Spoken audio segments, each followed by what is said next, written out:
Welcome to the Friday Night Showdown. The Diamondbacks and the Braves live from SunTrust Park. Our game tonight presented by Kaiser Permanente. 4 National League All-Stars in the lineup tonight. The Diamondbacks led by Paul Goldschmidt, their slugging first baseman.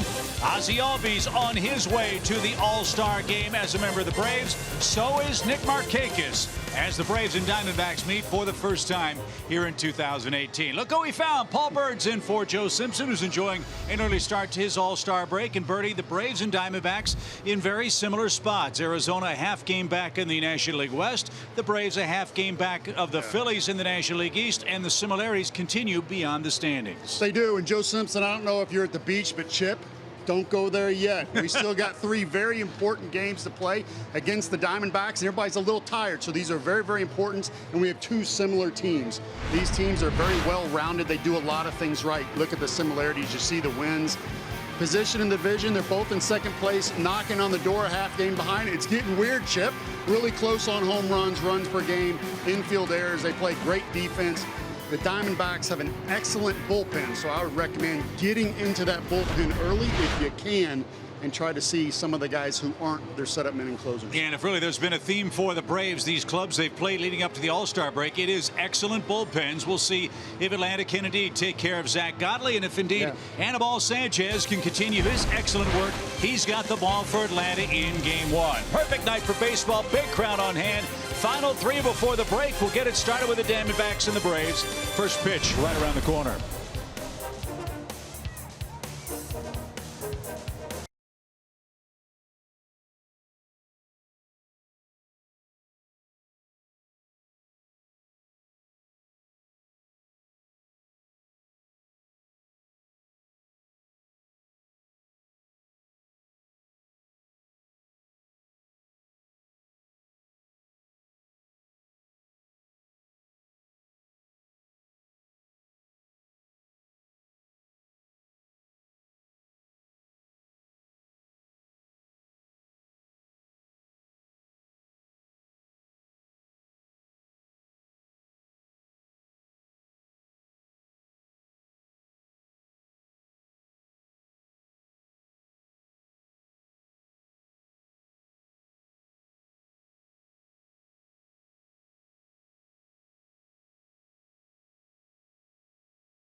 Hey, it's a warm, muggy night in Atlanta as we get you started for the final weekend before the All-Star break. Anibal Sanchez is going to work for the Braves. Birdie, he's been a godsend for this Atlanta rotation. 4 wins. He's making his 11th start, and it's not just the wins, but the innings he is soaking up in rotation for Brian Snitker. He's been absolutely huge. 32 years old, and you see the ERA, very good. Innings pitched, walk to strikeout ratio. But Chip, I got to say this, he's been fantastic in the clubhouse, on the bench, making other pitchers better, and then also being a great leader by doing it out on the hill. So, Birdie, what are his 4 keys to pitching success as he faces the Diamondbacks, club that he's had good luck against? So any way you slice it, his cutter is a huge pitch for him. He has different pitches, but his cutter is a big key. He throws it up and in to lefties. He's going to throw it away to righties, maybe even front door it. And then how about this, Chip? Sir Mix-a-Lot. I'm talking rapping. You got to throw all your pitches to all the hitters. Even if some aren't on at the moment, you have to throw them so they come around and the hitters see that you're going to throw all your pitches during the game. Well, he's facing a Diamondback offense that's not exactly lighting it up. They are next to last in batting average, believe it or not. And this is a club that plays in hitter-friendly Chase Field in Phoenix. And the Diamondbacks have lost 6 of their last 10 games. Torey Lovullo is their manager. John Jay is leading off their Toyota starting lineup. Paul Goldschmidt has really gotten hot in his last 40 games. Peralta, Souza, Lamb, Descalso, Nick Ahmed, the former Brave, at shortstop. Alex Avila, the catcher, and Zach Godley is the man on the mound. And Anibal Sanchez delivers a quick strike, says Tom Hallion, and we are underway. You're going to see that 230 average from John Jay. He is a better hitter than that. He's come over from Kansas City earlier when the Diamondbacks, battling through some injuries, Pollock and Souza were out. So he's been a nice pickup for them, but we don't want him getting hot now. He's never had a hit against Anibal Sanchez in his career. He's 0 for 10. And that's off the plate. Ball 2. Sanchez 4-1 lifetime against the Diamondbacks. He has pitched in 8 career games against them. And this one's grounded toward first. Freddie will take it to the bag himself, and Jay is retired on a ground ball out. And perhaps for Anibal Sanchez, his crowning achievement as a major league pitcher, he threw a no-hitter against these guys while he was with the Marlins September 6th, 2006. So he's got the leadoff man. Now he's got a tango with Paul Goldschmidt. He's an all-star for Arizona. He's a perennial all-star for Arizona. And that 21 homer, 52 RBI total has really come in the last 40 games or so. He got off to, Paul, an awful start in the desert. And sometimes that just happens. They said he was swinging through fastballs, belt high, down the middle, mistakes, which is very uncharacteristic of him. But he has turned it around, and now guys are pitching him in off the plate and down and away. Through May 22nd, Paul Goldschmidt was hitting under 200 with 5 homers and 13 RBIs in 48 games. This one's lifted toward left, pretty deep. And Acuna is back to the edge of the track. Goldschmidt hit it a mile high, but not a mile deep. 2 out.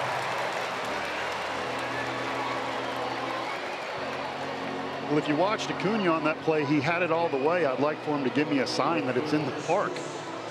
And I saw Ender running after it, and I thought maybe it was a couple rows deep. So when you have Goldschmidt, a guy like that hitting 2-hole who can get 3 or 4, more of a powerful position, you're always nervous on those fly balls. So here's David Peralta. Peralta's the Arizona left fielder. He's hit 16 homers and has 16 hits in his last 11 games. This guy has always seemingly tormented the Braves. He's an amazing story that we'll get into as the series continues. A former pitcher in the Cardinals system. Tore his shoulder up, tore the labrum, and converted to a position player. And now one of the best hitters on the Arizona club at 289. And Sanchez thought he had him struck out. And some of their players felt he was an all-star stub.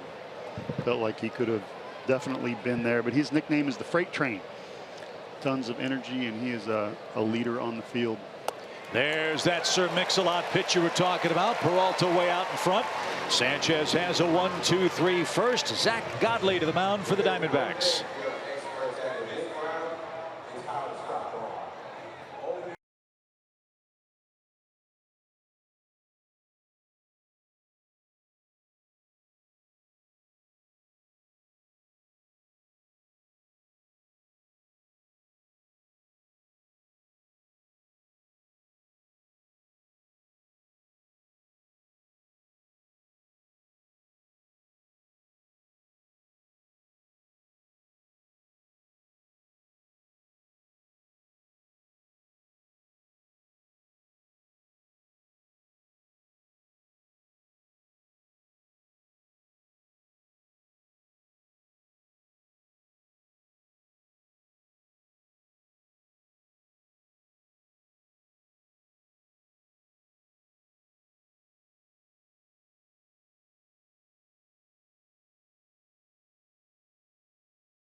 Diamondbacks for the first time. Here's Brian's starting nine presented by Toyota. Standard starting lineup for him with Inciarte, Albies, and Freeman first, second, and third. Nick Markakis, the cleanup man. Kurt Suzuki batting fifth. Then it's Camargo, Acuna, Swanson, Sanchez, Zach Godley, a young man from Braves country. He's got the ball for Arizona, and that is his line against the Braves a year ago. No, you got it. Grew up in Bamberg, South Carolina, 3.5 hours away.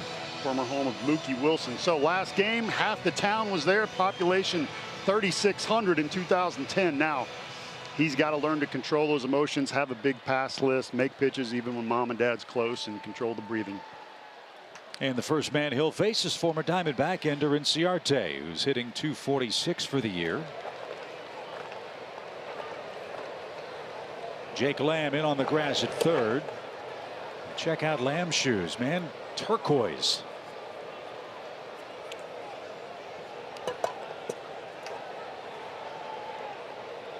You got to be some kind of a player to walk out on the field with turquoise shoes, Chip. I think that's part of the Joe Simpson collection.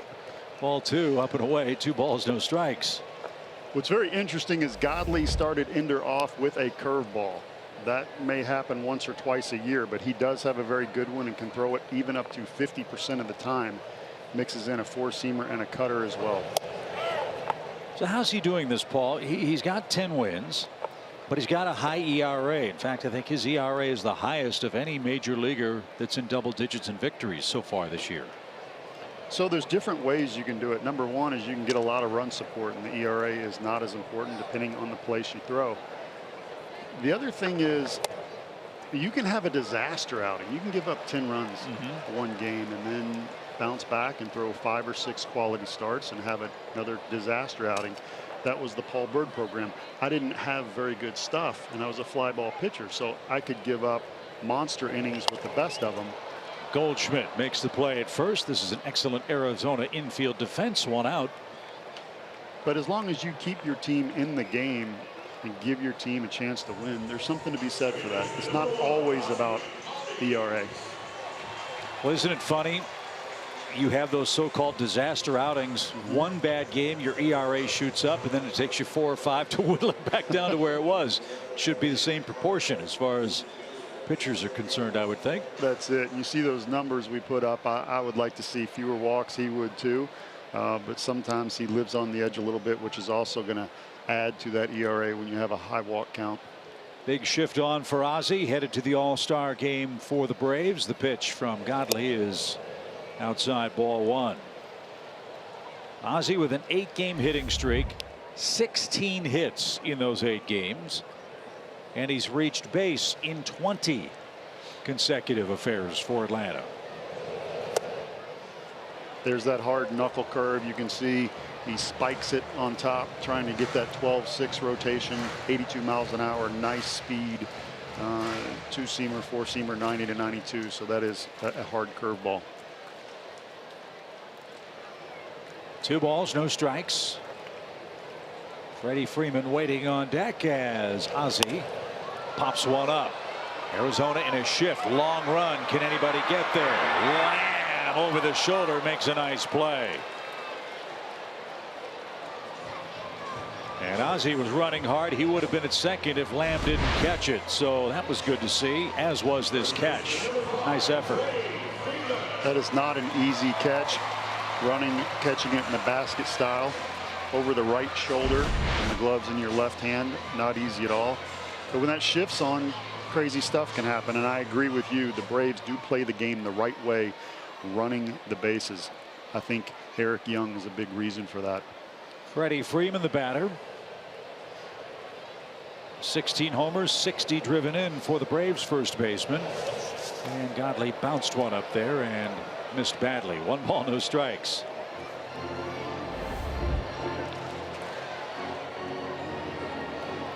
Freddie Freeman this season as an all-star. Everyone knows, you see the shift on. My favorite moment for Freddie Freeman this year was actually not when he became an all-star, but in St. Louis when he was struggling and he flew his dad, Fred Freeman, in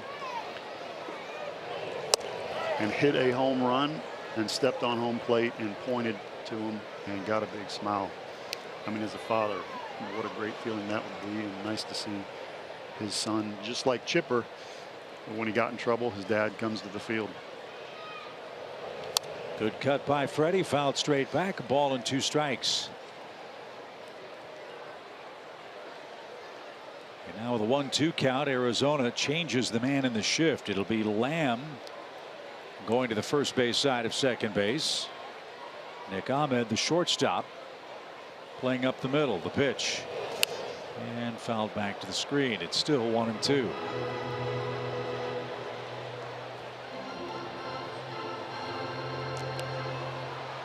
You see Anibal Sanchez getting ready to take the hill. See if Freddie can do some damage before he gets back out there. Little glove waggle for Godley, and the pitch is up the middle. Shift that. Freeman with a 2-out single.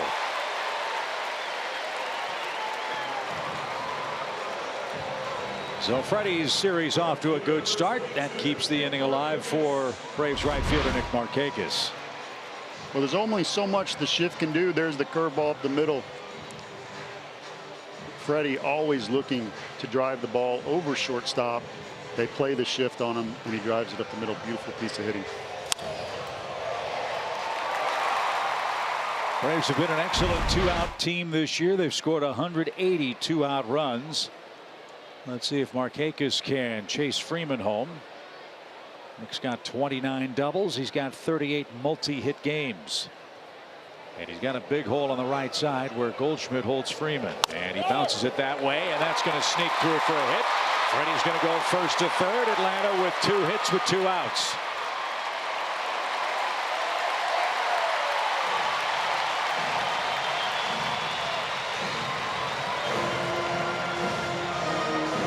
He's amazing, reliable with hit number 117 on the year. This is actually a cut fastball on the inside corner. Markakis does a nice job fighting that off. That was a well-located pitch. You got to give credit to your hitter when he does that. So Kurt Suzuki, the batter. Kurt at 275. He's knocked in 31 runs.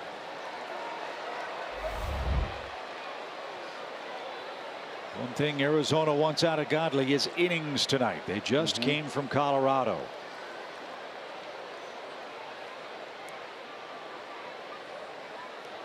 So first and third for Kurt, 2 outs.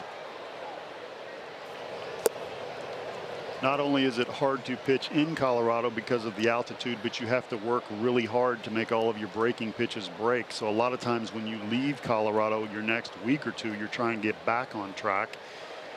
Godley will not have gone through that, but people in their bullpen certainly will. Arizona lost 2 out of 3 to the Rockies and lost first place as a result. Dodgers a half game up at the start of play tonight. And it's really been a wild week for the Diamondbacks. July 7th, they scored 20 runs in San Diego. The next day, they lost in 16 innings. Then they had to go to Colorado. In the middle game of that series, they allowed 19 runs. So not only have their starters and relievers been pitching a lot, their position players have had to pitch for Torey Lovullo. Now they're in the buzzsaw that is the Braves this final weekend before the break. Line drive. Suzuki comes through. It's a 1-0 Atlanta lead. 3 consecutive singles. More 2-out magic for Atlanta.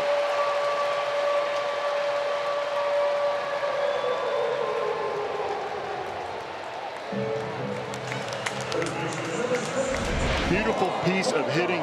This is a cutter away. Kurt Suzuki, the ball is elevated. He doesn't try to pull it. He stays on top and is rewarded with an RBI. So Sanchez has the lead. Let's see if Camargo can make it a big inning.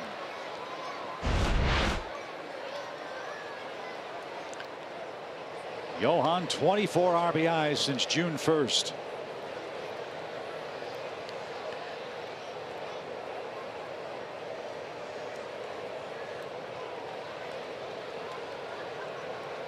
And Godley piling up the pitches now. He's about to make his 18th.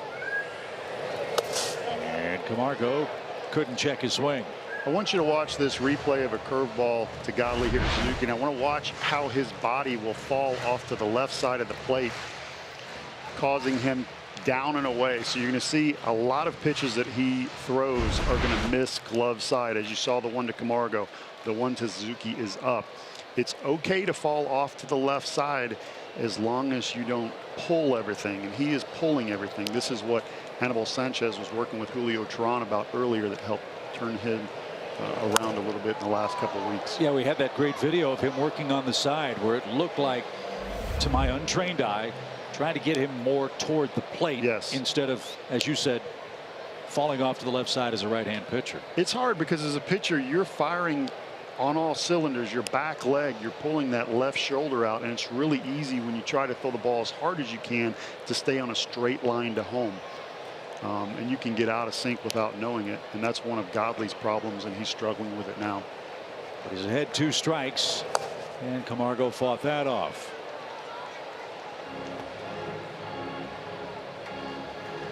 The ball to Nick that he fought off was on the inside part of the plate, so he hasn't really thrown a pitch to the other side consistently well. So if I'm the Braves and I'm watching this as the hitters are studying the pitcher, you start to eliminate certain sides of the plate, and it helps with your game plan.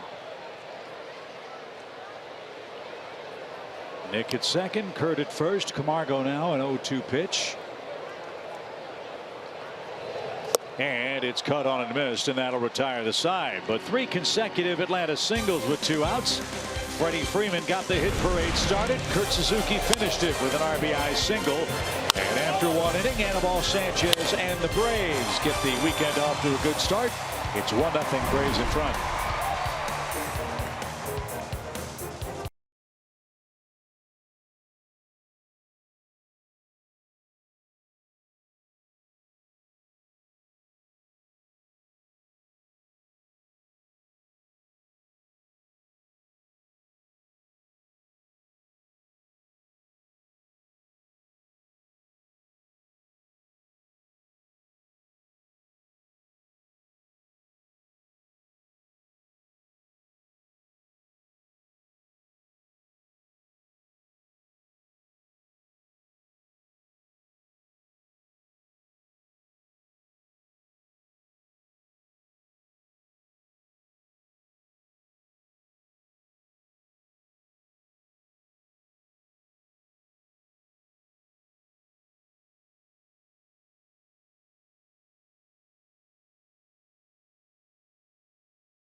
Diamondbacks versus the Braves from SunTrust Park, presented by Kaiser Permanente.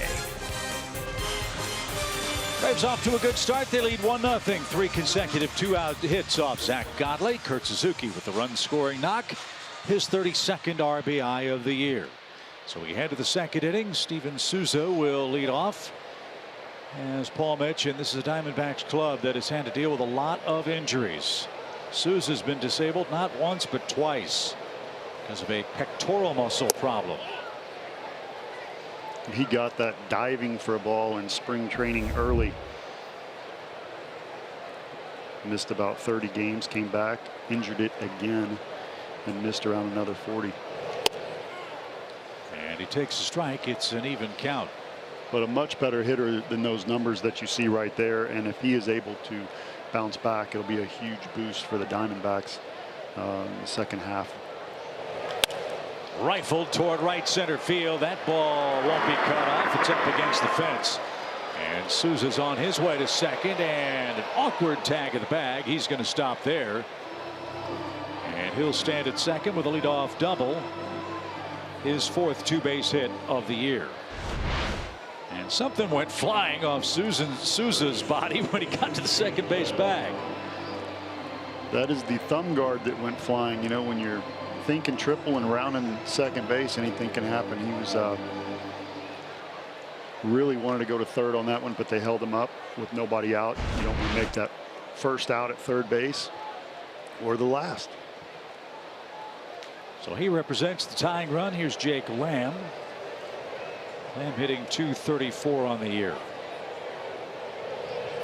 And takes a strike. Lamb was a 30 homer, 105 RBI man for the Diamondbacks last year. Arizona had a fantastic season. Won 93 games. That one's popped up and headed for the stands. They won the wild card game, then faced off with the Dodgers, who swept them in the first round of the playoffs.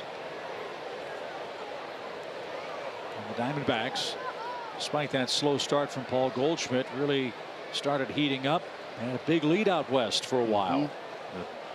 The Dodgers have come charging back. Close play at second. Again, to your point, Paul, about how similarly these teams were matching up. Biggest lead for Arizona in their division was 6 games. That was after play on May 1st when they beat the Dodgers.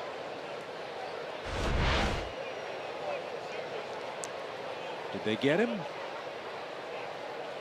Oh yeah. He's out. Yeah, the Braves are going to take a look at this, and I think they did pick off Souza. Great camera work. And that pickoff throw was delivered absolutely perfectly to Dansby Swanson. So let's see if New York gets this one right. The Braves are going to challenge the call, and from that angle it looked like Souza was clearly out.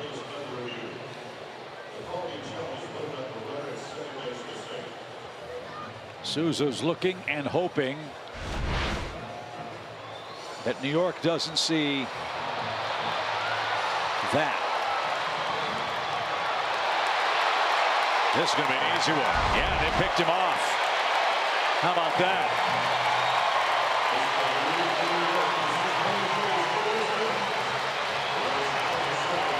So the Braves finally get one close. Way to go. We're high-fiving in the booth.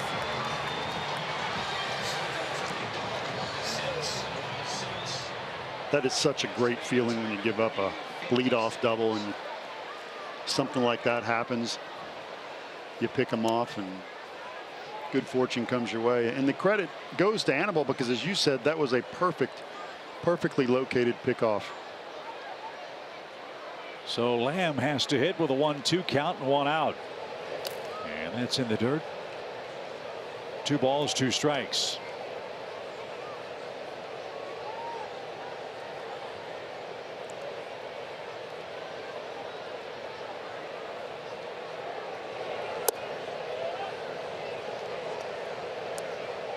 Lamb is out of the University of Washington. Arizona got him in the 6th round of the draft in 2012.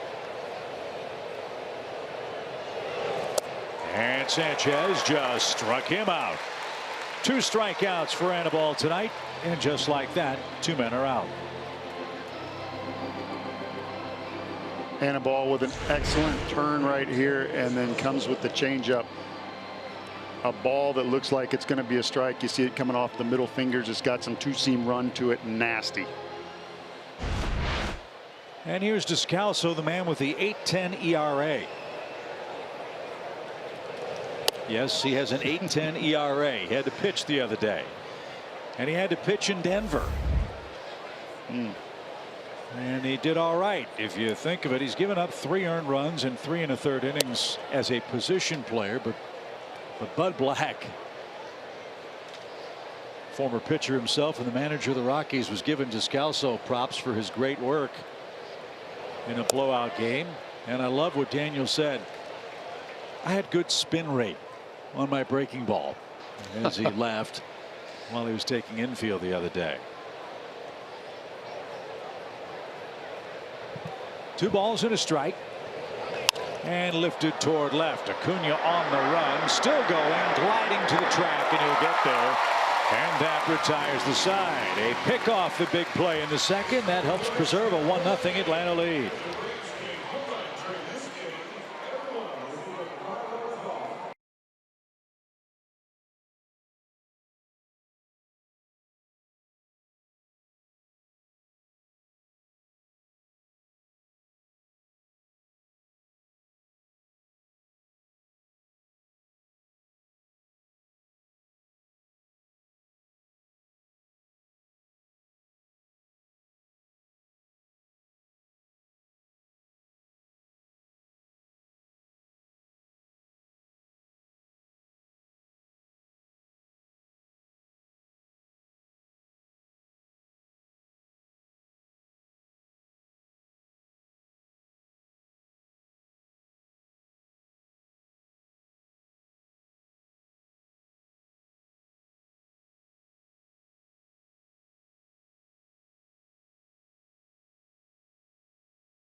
missed it, but Wednesday night after the game, the Braves announced that Freddie Freeman will be participating in the Home Run Derby along with the All-Star game. As we know, he's going to be matched up with Bryce Harper in that first mound. And you heard Paul Bird talking about Freddie's close relationship with his dad. Well, Freddie said he was asked to do the Home Run Derby about a week ago. Couldn't decide if he wanted to do it until his dad told him, man, it'd be really cool to see you playing in that. And he said that's the moment he decided he was going to do it, guys. Well, that's quite a thrill for Freddie Freeman, I'm sure, and for the Braves organization as well. First Brave to participate in the Home Run Derby since 2005.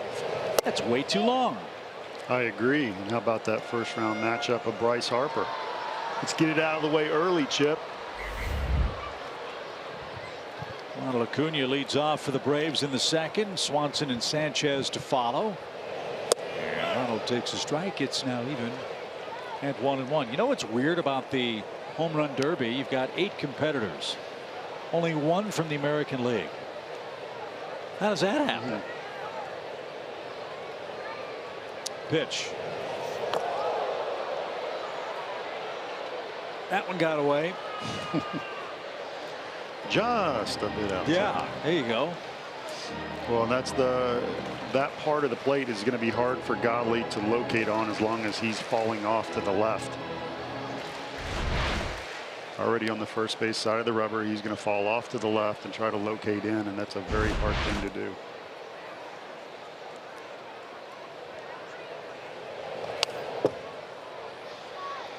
It's off the end of the bat of Acuna, who's in kind of a strikeout binge right now for the Braves. 10 strikeouts in his last 23 at bats.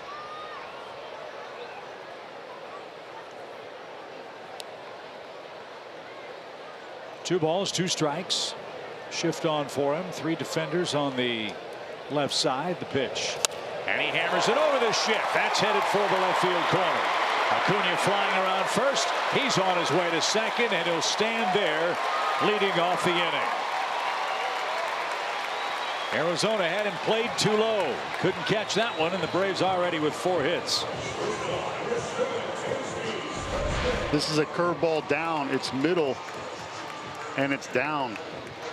A lot of times with the younger players, they're ready to hit that fastball. Acuna has showed no signs of not being able to hit a breaker.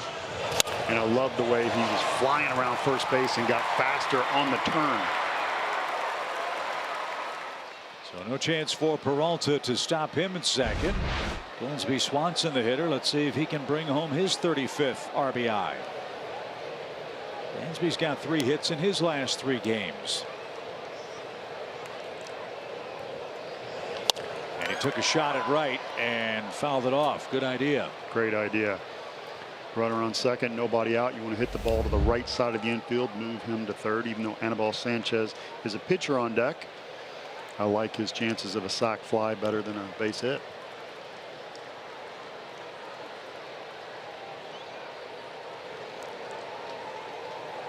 This is also a situation where you could see Acuna go and try and steal that bag if he feels that he's got something on the pitcher. On contact, Acuna was running, and a bad throw to first. Goldschmidt at 6'5" bailed him out. And Godley is throwing the ball all over the place, but he got the out at first. And Ronald 90 feet away for Anibal Sanchez. This is not how you teach it in Little League. Pitchers have to set their feet. You see the jump he was wanting to throw to third base, couldn't, and you have to set your feet before you make a throw to first base. It's not easy to go from throwing 90, 91 miles an hour to make a nice lob over to first base, and to try to do that without setting your feet is almost impossible. While you'll see a lot of guys take off on a slow jog and even pitch it underhand, sometimes that's easier.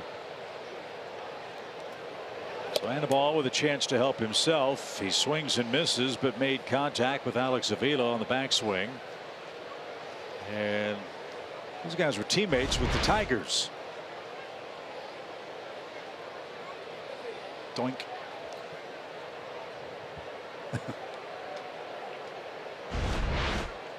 No balls and a strike.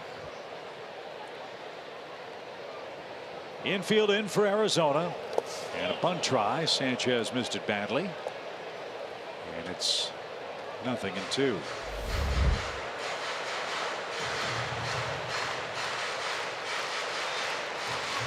Little safety squeeze right there. Didn't work out, but I like the thought.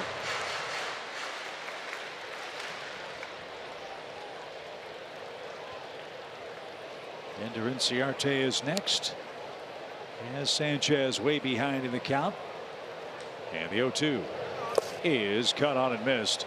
And the flip to first is in time for out number 2. Second strikeout for Godley. And it's up to Ender to try to bring home Acuna here in the Braves second.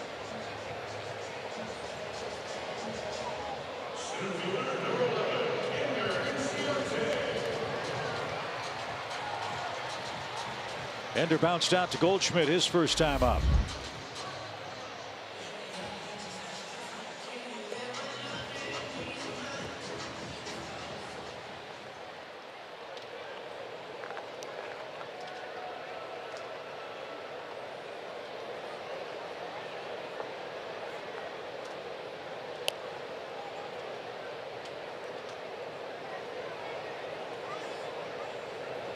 Christmas came early for the Braves in 2015 when Atlanta acquired Ender Inciarte, Aaron Blair and Dansby Swanson for Shelby Miller and Gabe Spire. Well, I sure hope Shelby can make it all the way back.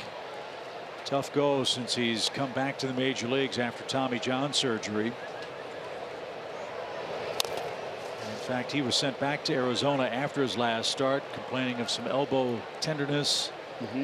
And he's going to be re-examined out in the desert. And Shelby, if you're watching tonight, all of your friends with the Braves, hope you make it all the way back and that this bump in the road is not a major setback for you. Well said and very classy. You know, Ender Inciarte was not one of the major pieces of that trade. He was considered a fourth outfielder at the time. He's turned out to be fantastic, plays the game right, and has been a huge spark plug for the Braves. Bouncing ball again to first. Goldschmidt's got that. And Godley pitches around a leadoff double for Ronald Acuna. We've played 2. Braves up by 1.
WS. As you can see, Zach Godley, second highest batting average against the cutter this year. Anibal Sanchez second lowest, meaning it's the second best cutter in the league. Well, how do you throw that? Four-seam fastball, you stay in the middle. So as a cutter, you scoot a little bit to the side and you tuck the thumb. This is the most popular grip, how Mariano Rivera threw it. Curveball, you're over here. A slider, you're opening the door. You throw this just like a fastball. Because it's off center in your hands at the last second, it will cut. Normally you throw it up and in to a lefty and down and away to a righty. Nick Ahmed, the former Brave, launches one to deep left. That ball is high off the fence. And Ahmed on his way to second makes a big turn and slams on the brakes. So for the second straight inning, Paul, the Diamondbacks have leadoff doubles, and I would imagine his lead's going to be maybe a step shorter than Souza's. I agree. Sanchez picking off a leadoff double. And there's the cutter, Chip. I set it up for him. I was talking really good about the cutter, but that's elevated. If that ball is down, that's where it sneaks off that barrel and you get a broken bat, little fly out. Ooh, that was close. Right off the yellow line. So for Arizona, same situation that the Braves faced a half inning ago. Leadoff double, the 8-9 hitters coming up. And Alex Avila having a rough time at the plate, hitting just 144, and strikeouts a huge problem. 111 at bats. Avila has struck out 55 times.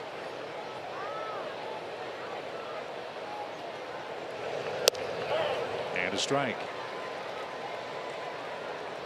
You got me thinking when you said Buddy Black. I was pitching for Kansas City in 05, pitching for the Angels in 05 against Kansas City, and DeJesus led off with a double. I was super frustrated. It turns out he batted out of order, so he was out. So he had to come back. He was supposed to be batting second, so he had to re-bat. Popped up, went over to the dugout and started throwing stuff, and I just got a big smile on my face. But that did not happen tonight with Ahmed. He was batting in the right spot, hitting seventh, and did a nice job.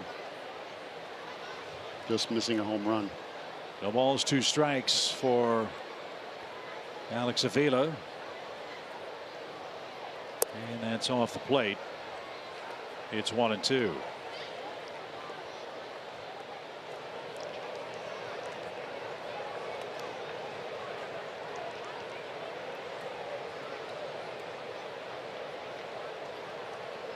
One nothing Atlanta. Arizona trying to come back here in the third inning.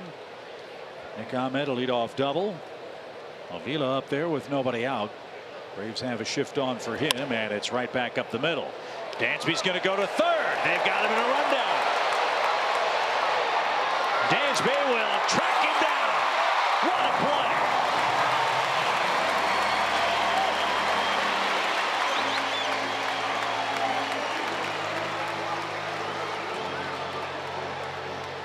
Avila hit it right into the shift. Ahmed broke toward third, and Dansby had a great look and made a perfect throw to get his man. Everything executed perfectly right there. That again was the cutter, so he gets redemption on it. Dansby with a heads-up play, and I love how Sanchez covered third immediately and was in position in case Dansby could not run him down. He was ready to take that throw. So here's Godley. Godley 3 for 31. Snap throw to first. Almost got him there.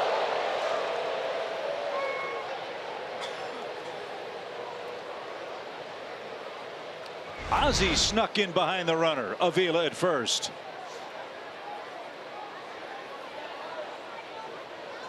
Corners are crashing on that play, so Ozzie is going to the base anyways. That is not a. Well, that's pretty close. And Zook with a very nice recognition, throwing behind the runner right there.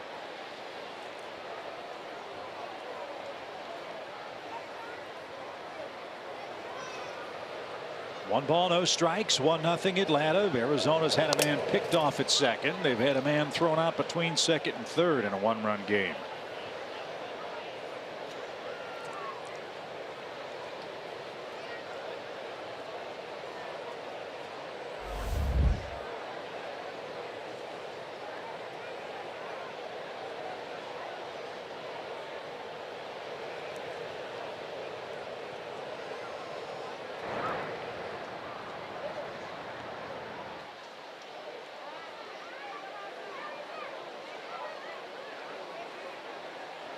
Godley does have an RBI, but he's bunting here and unsuccessfully.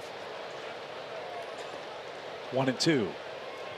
This is a big pitch right here. You'd like to get that strikeout, not advancing the runner with the top of the order coming up. Hardest pitches to bunt are a 2-seam fastball up and in, a 4-seamer up high, and believe it or not, the breaking ball is a little easier. So we'll see what he chooses.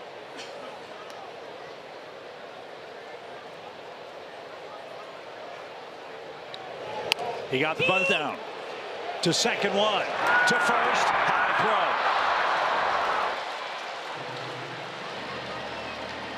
throw. Braves got the force, though.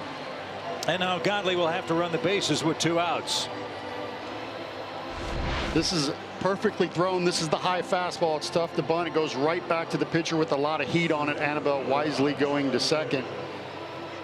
Almost getting the double play. Godley getting down the line. I like this better. The pitcher's out on first base. He's got a can't catch a breather.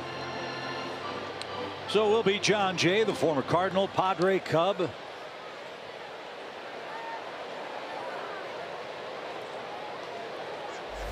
And co-author of the Federalist Papers will stand in. And that's upstairs. 1 ball, no strikes. A run on 4 hits for the Braves. No runs, 2 hits for Arizona. Braves are hoping for some help from Miami tonight. The Phillies are in South Florida playing the Marlins, leading 1-0 that game in the 5th inning. Washington losing in New York 4-1. Boy, is there a more disappointing team in the National League this year than the Washington Nationals? They just cannot get on track. Which the Braves certainly hope continues. That's fouled off Jay's foot. And the count to him, 2 balls and a strike. It's Tanner Roark and Noah Syndergaard tonight in New York. Syndergaard back for the first time in about 7 weeks in rotation for the Mets. We'll see how they pitch him. Jay has been hit 11 times since coming over to the D-backs from Kansas City, which was June 8th. Line towards second. Ozzy's got that, a chest high catch. Arizona runs themselves out of a chance to get it tied in the 3rd inning. They strand a runner, and the top of the order is due for Atlanta next.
Has he been on fire recently, and his recent streak is our Yellowwood bringing the lumber. Checking out his work in the last 20 games.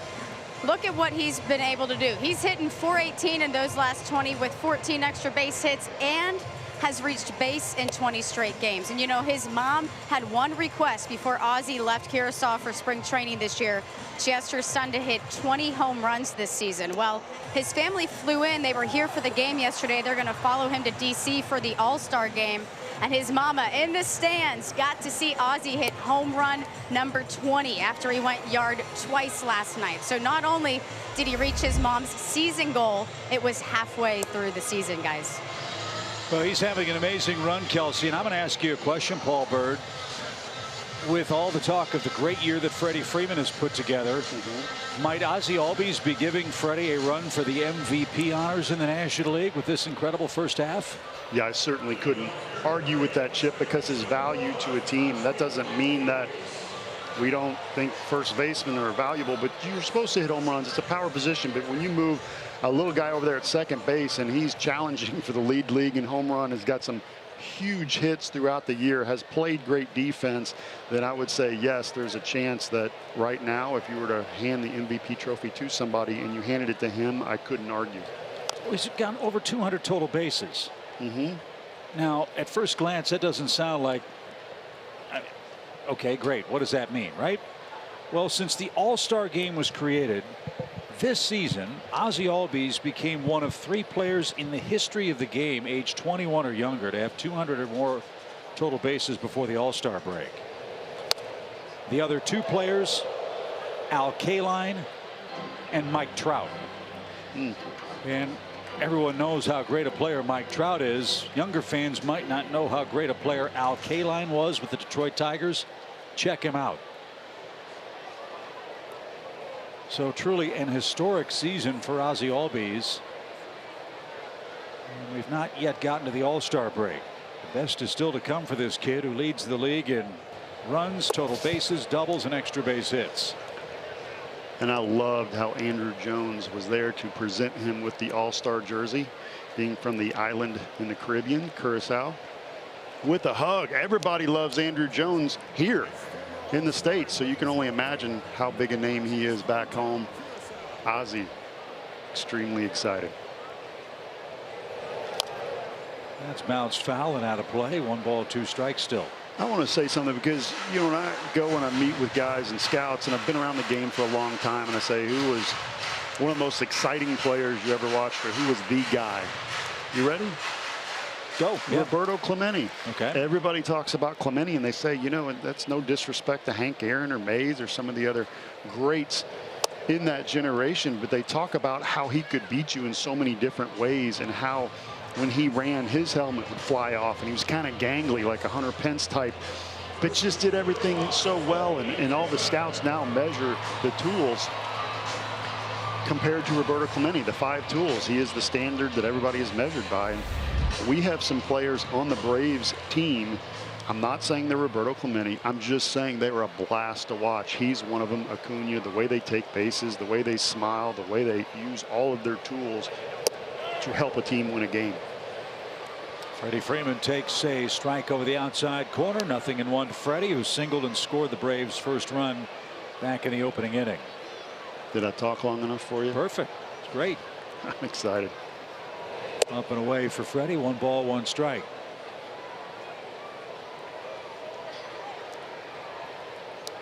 Freddie Freeman, Nick Markakis coming up next. 2 all-star starters for the Braves. Freddie also will be in the home run derby, as we told you. I forgot to ask him. I didn't see Freddie before the game today. I was going to ask him who his pitcher's going to be. Tomas Perez. Tomas Perez is going to be the man? Yes, my former infielder, second baseman with Philadelphia. Got about 9 years in the big leagues and throws some great straight BP. Straight is the key for the home run derby. The pitch is fouled away. You heard him talk about it in the pregame show. Freddie, all he tries to do during the game is hit a line drive over shortstop. Tries to hit the ball the other way, doesn't try to leave the park. All BP. That's what he did in high school. That's what he does now. And it translates to he hits home runs and you put a shift on. But in batting practice now, he does not practice hitting home runs. So there's some question of, number 1, is he going to be good at it? And number 2, will that mess up his swing in the second half at all? So we'll see. But I like that he's in it. Heck yeah. 2 balls, 2 strikes. And a swing and a miss. Godley's got a couple of strikeouts. Much better command in the 3rd inning. But he's down a run so far. Nick Markakis is up. Nick extended his hitting streak to 6 games with a first pitch single his first time up. His last 5 hitters, he's been 5 for 5 on the first pitch strike. He was 2 for his first 7, so he has come around and started getting ahead of hitters. Yeah, well, maybe that real bad pitch to Acuna woke him up. That and the flip to first, because he has been throwing strike 1 much more efficiently of late.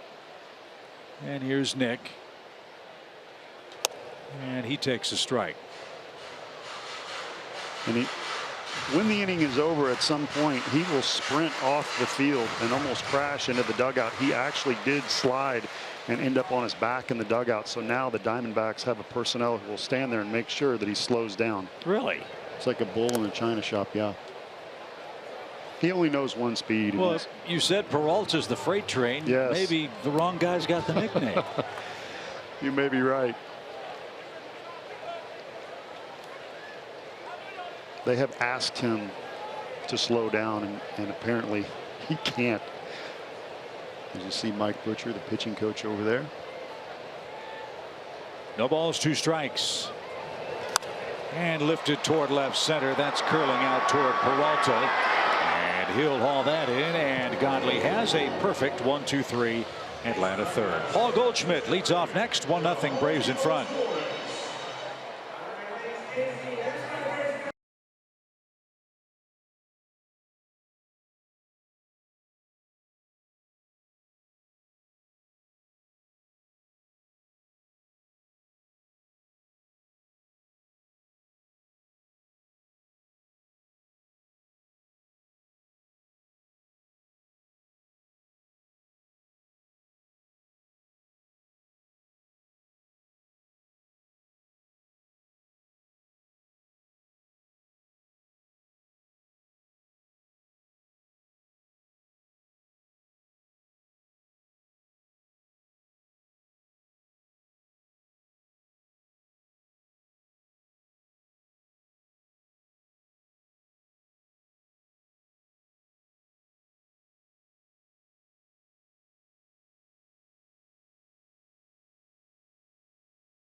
Ready to serve all military families. Great to have Paul Byrd alongside for this final weekend before the All-Star break. Joe Simpson's enjoying time with family, an extended vacation for Joe. He will join us in the booth Friday when the Braves reconvene to face the Nationals up at Nationals Park.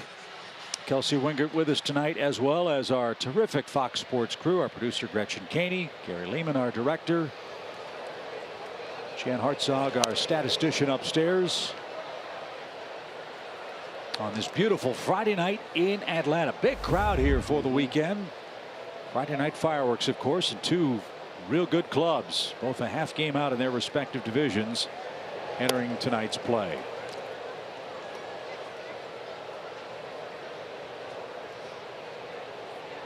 There's Torey Lovullo. You see that crowd.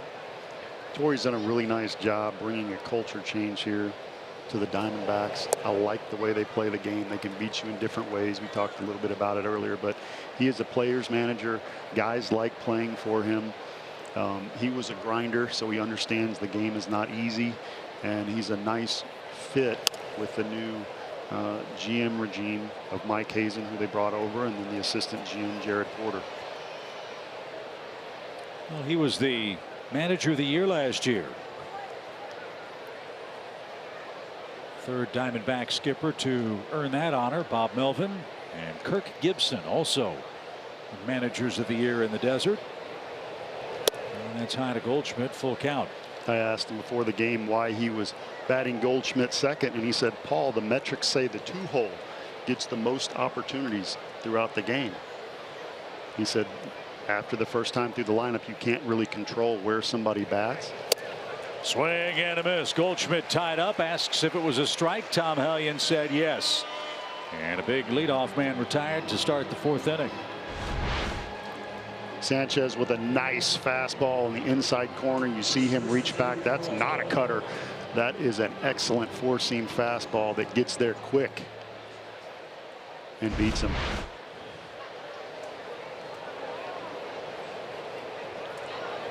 So here's Peralta.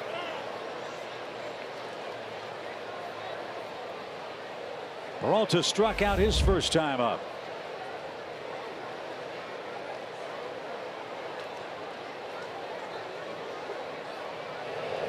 And a swing and a miss. Peralta signed with the Cardinals as a pitcher in 2004 at the age of 17. Had a mid-90s fastball, good breaking ball. Then he had shoulder surgery. He then re-injured his shoulder, thought that his baseball career was going to be over. This at bat is over, as Sanchez has back-to-back strikeouts and 2 quick outs. We talked about him using all of his pitches, and here's an incredible changeup, 71 miles an hour off the middle 2 fingers. That's not fair after bringing the noise to Goldie on the inside corner in the low 90s. So Paul, your Ford Keys looking real good so far tonight. The cutter's been working. He's been changing speeds, changing spots. And the Diamondbacks have been befuddled on just 2 hits to this point. And should be an easy inning if somebody catches this pop up. Markakis, Freeman, Albies. It's Freddie on the line and foul ground. And a 10-pitch inning retires Arizona in the 4th. Braves lead by a run.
Cup final comes your way on Sunday. France and Croatia.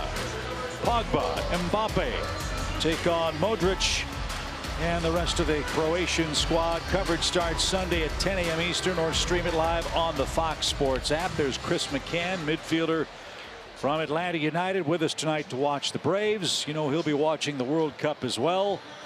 Should be a very exciting World Cup final. There you have it.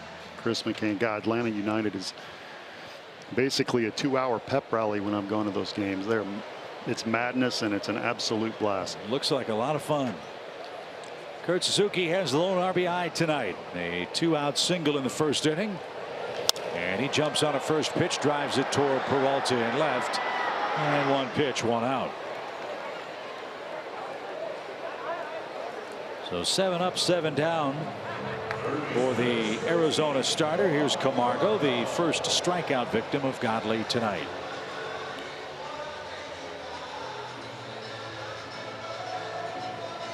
Reds are winning tonight. They're in St. Louis and beating the Cardinals. That's 2-0 in the first inning. Boy, is Jim Riggleman doing a great job.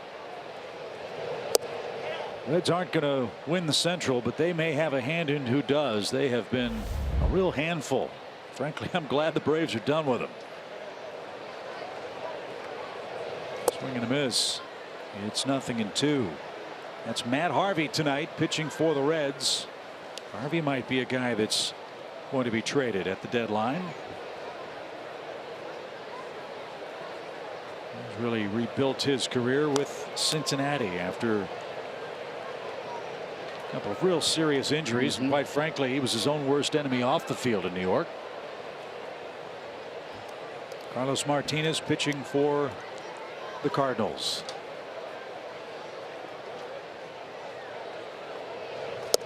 And Camargo didn't get the breaking ball. That's 5 strikeouts for Godley. He struck out 3 of the last 5 Atlanta hitters. This is a split changeup that's supposed to be on the outside corner. It backs up on the inside corner, but you know, a lefty wants to see that good fastball in. A righty doesn't throw changeups into lefties most of the time, so it actually worked out for him and turned out to be a pitch that was located where it needed to be. I got a question for you. This is on paper an even matchup. Acuna's never seen Godley. Godley's never seen Acuna. From a pitching standpoint, how long does it take you to feel like you have an idea of what a hitter can or can't do at the plate? In the twilight sky, that popped into straightaway center. Jay's going to make the play. A 7-pitch inning. Can I answer that question when we return? You sure can. Mike Lamb's going to lead off.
The advantage, and from a pitching standpoint, how long do you have an idea of what he can do or what you are trying to do to him?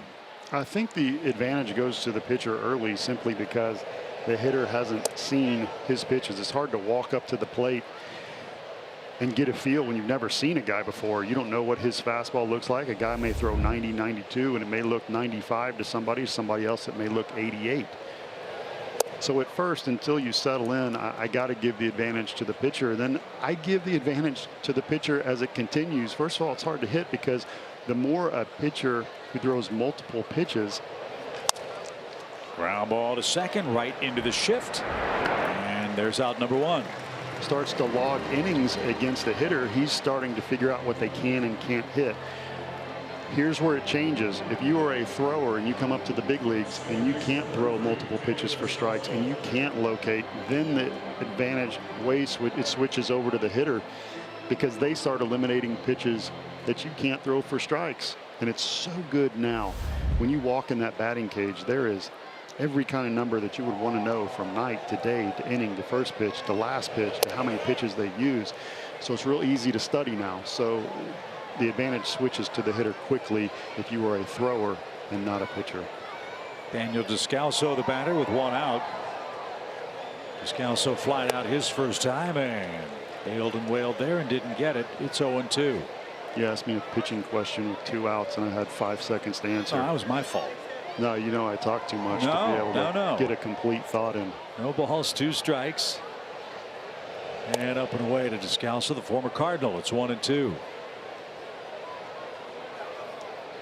And I enjoy Sanchez. I like to see the guys throw 100 as well, but I also like to see a pitcher that mixes his pitches and keeps hitters off balance, throws the ball in and out. Well, Freddie Freeman said earlier this year, and he meant it as no disrespect to any pitcher, at least I don't think he did, but with so many guys throwing 95 miles an hour or more, he said that 95 isn't, quote, special anymore. So when you have a guy like Sanchez who can throw 72 to 93, change speeds with all those pitches, hit spots like you were suggesting, this guy is really the outlier in today's Major League pitching game.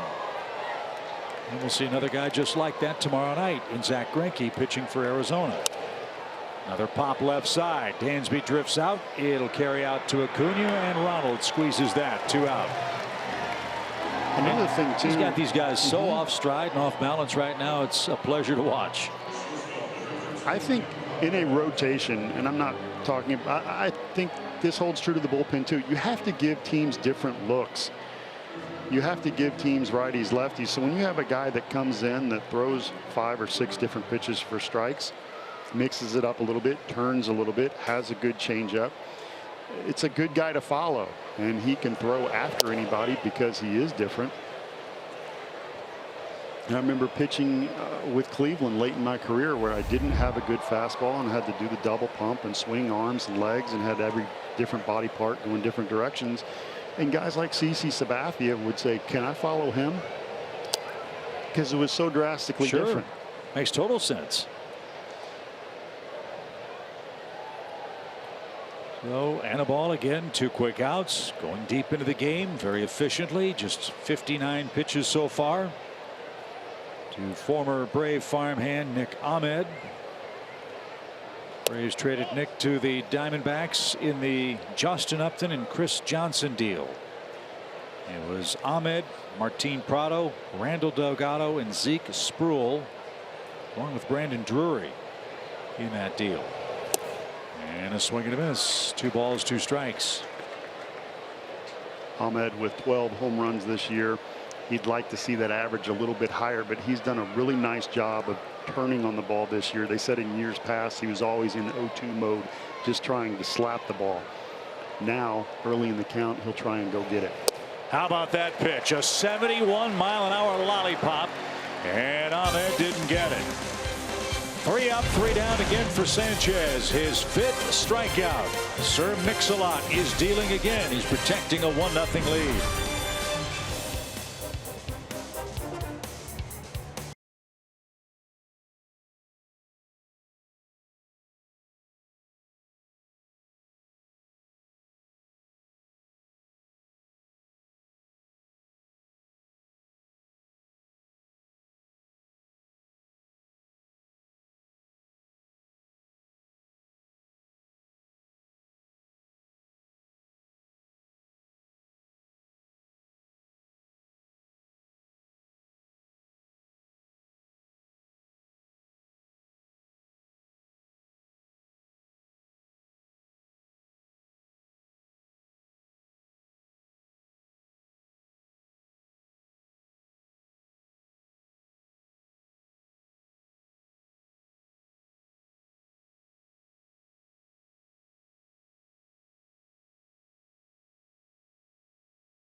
Back to 2010, the All-Star game at Angel Stadium in Anaheim.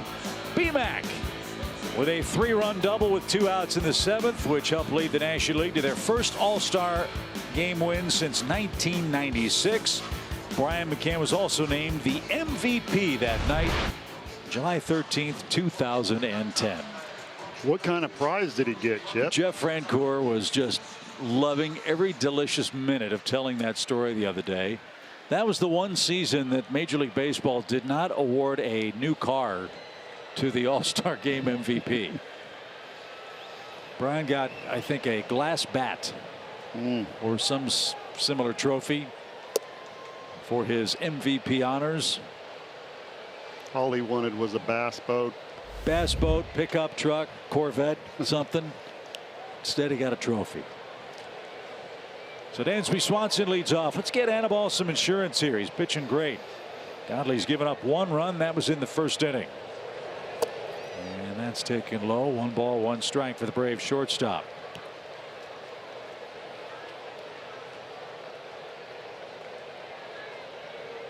Godley's been efficient. He's thrown just 56 pitches.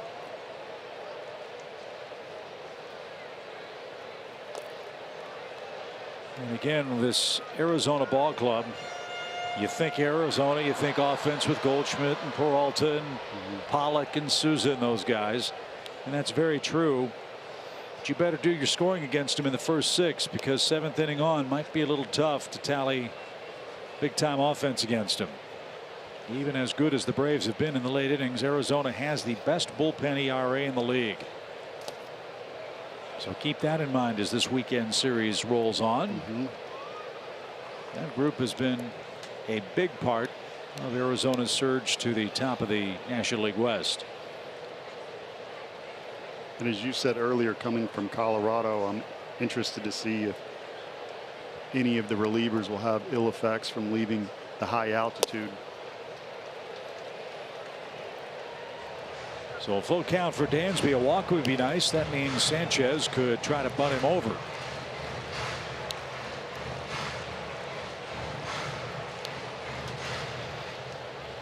You asked about advantages to hitters and pitchers. As you see, Dansby's done a nice job laying off that breaking ball. And he took that one off the plate. Godley a leadoff walk. And now Sanchez will try to bunt. So that's the first Braves base runner since the 2nd inning. And it is the first walk for Godley, who will walk you. He's issued 53 free passes now. Excellent at bat by Swanson, laying off the 2 breaking balls down and away, and then eventually a fastball. I think that's the difference in him. Getting better and learning at the big league level is the ability to not just hit a slider, but lay off a good slider and take that walk.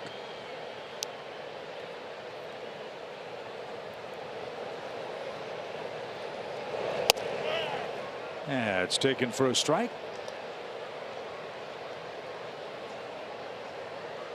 Wonder what kind of conversations Avila and Sanchez are having as former teammates. Has to be kind of, it is different certainly. And the ball a Brave. Avila now with Arizona. Did he go? He did. That's rung up a strike by Mike Estabrook at first. And now it's 0-2.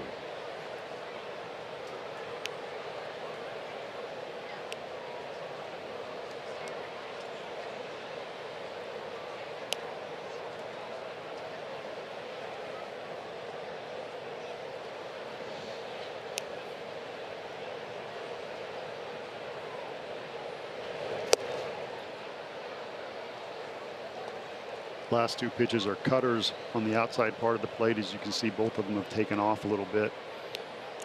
Because he falls off, it's easy to bring that pitch with you. Straight fastball away. Whoa, up and in. And Godley all of a sudden is all over the place. After setting down 9 straight Braves, he's scattered the ball all over the strike zone here in the Atlanta 5th. Catcher looking at the pitcher because he wanted a straight fastball in the outside corner, and he got a sinker. He did miss his spot, but it wasn't supposed to be a 2-seamer.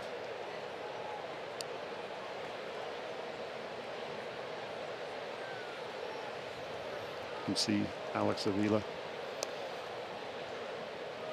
trying to get on the same page. And he's gone 3-2 to the pitcher, who's trying to give him an out. He may have dropped the pitcher jinx on him. We're about to find out. As a pitcher, you don't want to walk another pitcher. You just want to throw strikes. And sometimes that jinx can get to you where you try hard not to walk somebody instead of throwing strikes. And the next thing you know, you're 3-2 and see if he throws down the middle. Runner goes. The pitch is butted beautifully. And the throw to first is in time. And in case Dansby had designs of going first to third on a bunt, he had 2 Arizona defenders scrambling to the third base bag to hold Swanson at second. But the sacrifice works. And now the top of the order has a chance to extend the lead. Second sacrifice for Anibal. This one came with 2 strikes.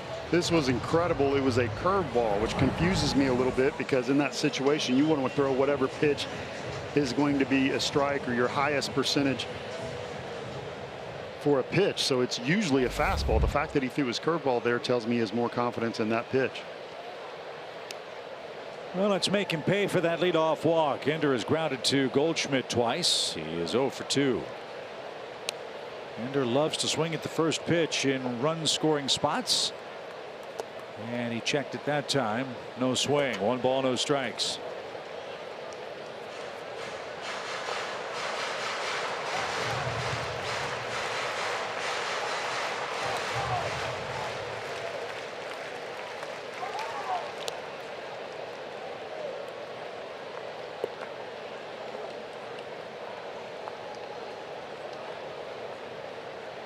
Ahmed playing right behind Swanson at shortstop.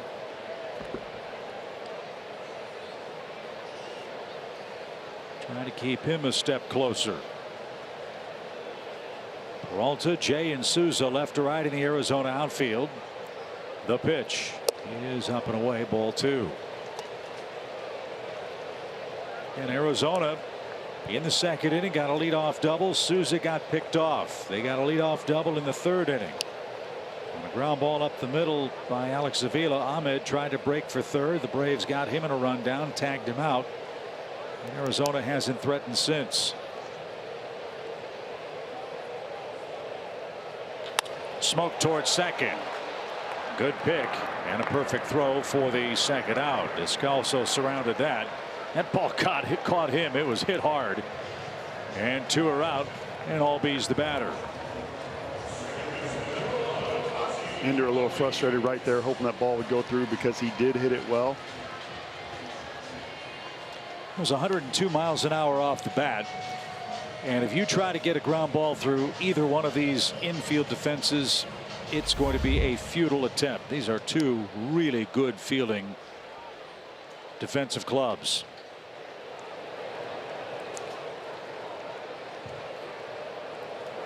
Shift on for Ozzie, who takes off the plate. One reason why these clubs are near the top. Pitching and defense go hand in hand. You see that on our Georgia lottery hitting the jackpot. Pitching, defense, and timely hitting, I was always told, are the most important. And you can see fewest errors by team on the infields.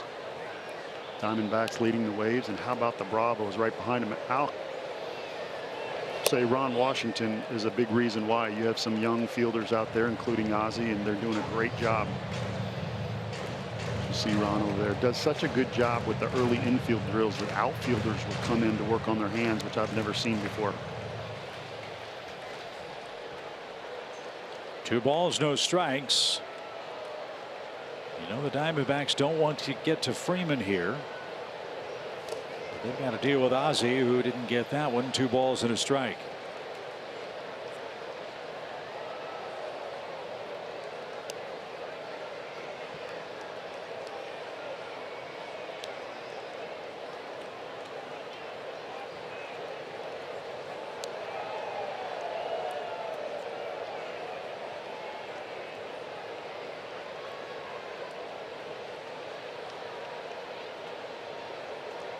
The right-hander ready. Now his 2-1 pitch.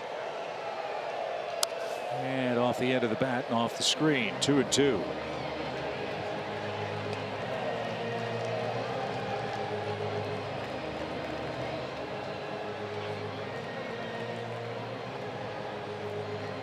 Godley struggling a little bit more this inning. Second inning only threw 2 balls. Third 3. Fourth only threw 1 ball. Here in the fifth he's thrown 11.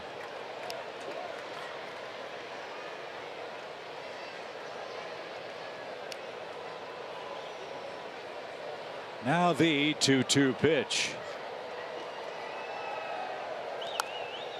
And he's hanging tough.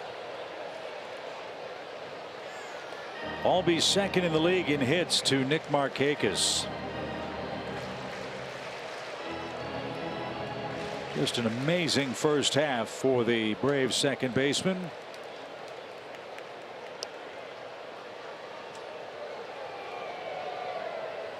Braves have 1 2-out run tonight. Another here would be nice. In a 1-0 game in the fifth.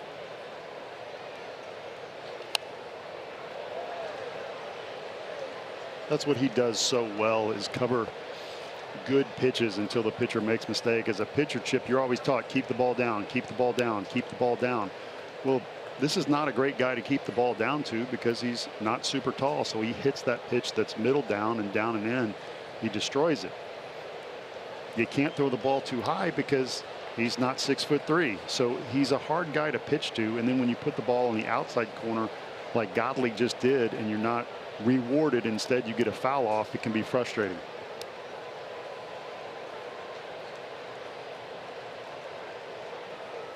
Chase that one. It's in the dirt. Avila's got to make the peg to first, and he does. And Atlanta cannot cash in that leadoff walk. We're through 5 complete. Still a 1-0 Braves game.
Brought to you by your local Toyota dealers. Let's go places. SunTrust. And by the All-South Highway Safety Team. The All-South Highway Safety Team reminds you to play it safe by slowing down behind the wheel. Well, Anibal Sanchez taking the ball deep again tonight. He goes to the 6th inning with a 2-hit shutout. He's got the 8, 9, and 1 hitters coming up for the Diamondbacks. Atlanta got a first inning run, and so far Sanchez has made that stand up. Avila bounced into a force play his first time up. I beg your pardon, into a fielder's choice his first time up. That was the rundown of Nick Ahmed back in the 3rd inning. Arizona believes in having a catcher that is a defensive catcher. That's why you see Avila struggling a little bit with the bat. They really just worry about how their catchers call a game. That's most important to them. And I love how Sanchez has been good first, second, and third time through the order to these guys. Again, when you have multiple pitches that you can work and give guys different looks, it's very effective. That's way outside, ball 2. Avila out of the University of Alabama, first all-team SEC in 2008. Tigers took him in the 5th round of the draft in 2008. He's played with Detroit, the White Sox, and the Cubs. Now with Arizona. The pitch is taken low. Ball 3. Does the catcher in this situation have an advantage, knowing that he has caught Anibal Sanchez so many times? He does. He knows him well. Now, it's hard to hit, so I don't want to say, hey, advantage to the hitter. I've always felt the hitter was always at a disadvantage because it's such a difficult skill, and then you can hit it well like Inciarte did and still get out. But anytime I faced my former catcher, I always felt like they knew what I was going to throw. That started getting into my head, and I tried to make the pitch too good and always fell behind. Well, Sanchez did 3-1. He's battled back to a full count. Big shift on for Alex. The pitch is hammered toward left. That ball's deep, and Acuna is going to watch that one bounce off the base of the wall. Avila's got his head down. He glides into second and is safely there with a double. And now Godley will have a chance to lay down a bunt and get the tying run to third base for the Diamondbacks. They have their 3rd double and their 3rd hit. Trying to throw that 2-seamer in. Got a little bit too much of the plate. You start that at the lefty's hip and watch it run back to the inside corner. That started out on the inside corner, drifting back to the middle. It's a very tough pitch to throw for a right-hander. Godley can handle the bat, and he lays down a perfect bunt. So Sanchez will make the throw to first. Runner at 3rd, 1 out.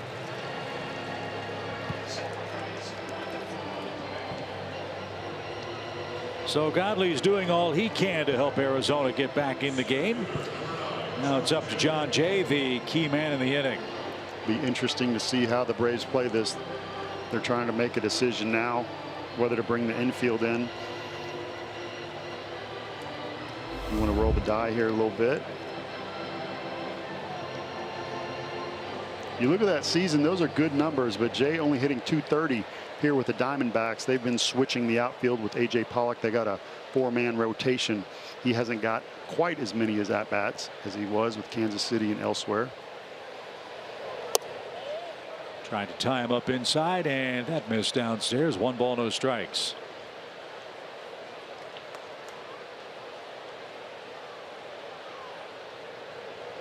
Arizona finally has a runner at 3rd base with 1 out. And that's fouled away. Another lollipop at 73 miles an hour. Right here as a pitcher, ideally you are looking at keeping the ball down and throwing whatever pitch gets ground balls for you. Changeup usually is a miss-hit fly ball pitch, but if you have good sinking action on it like a Maddox, somebody that has that good 2-seam run on the changeup, you can get a ground ball. That's hammered into the plate, and it's 1-2. This also, when you have a veteran pitcher who's seen different hitters in the league and knows what they do against him, specifically his changeup, that's where this added knowledge comes in that you asked me about earlier. Who has the advantage? So Anibal has a couple of different options to play with here. Let's see what Suzuki calls for. Fastball in. 1-2. It's dumped into shallow left, and it's going to drop for a game-tying hit. So Jay fought it off, and with 2 strikes, he singles. Avila scores, and Arizona's tied the game.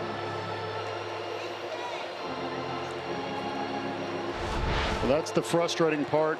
Sanchez hits his spot up and in. Nice pitch. That's where you gamble. You see he's choked up on the bat and hits it just enough to get over that infield that was drawn in. Yeah, if the infield's not in, you might have a chance to catch that pop up. Absolutely. So some bad luck for Sanchez as he missed his spot, and Jay made him pay. And Arizona's got it tied. Here's Goldschmidt. He's 0 for 2 with a strikeout last time up.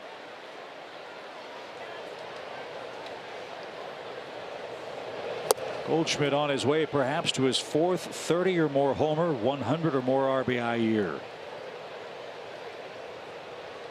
This guy is the Freddie Freeman of the Diamondbacks. It's a shame the fans in Atlanta only get to see him come to town once a year. He is that good a player. 1 ball, no strikes. And in the dirt, ball 2. So Goldie was struggling earlier in the year. We talked about that slow start, and he was not catching up to fastballs.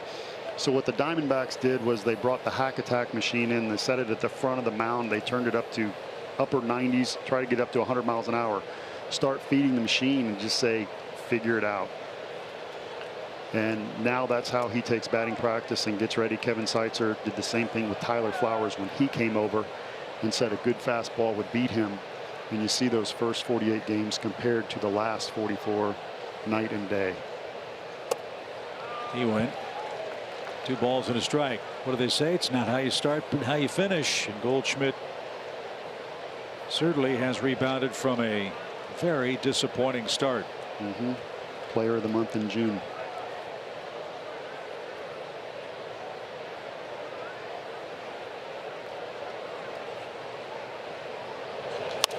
Lifted out of play, foul. Goldschmidt out of the Woodlands High School, Texas State University. Got his degree from the University of Phoenix. Got to the big leagues in 2011 and already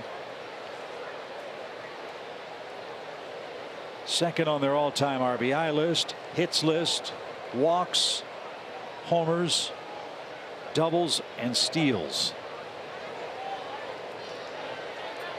He's a guy that might have his number retired someday in Arizona. The man he's chasing is also in the ballpark tonight, and that's Luis Gonzalez, perhaps one of the most popular Diamondbacks in the history of their franchise.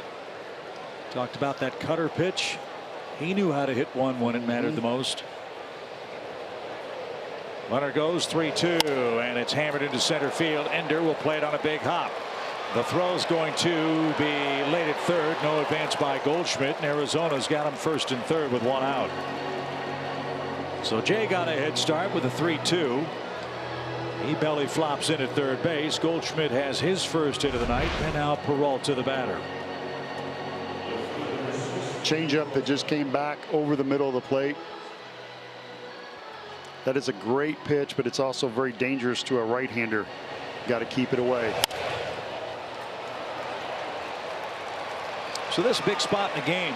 Told you about Arizona's bullpen. Godley's figured some things out. In fact, he hasn't given up a hit to the Braves since the 2nd inning. Peralta struck out twice. Double play would be welcome. And what you don't want is Arizona to have the lead around the 7th inning with that dynamic bullpen.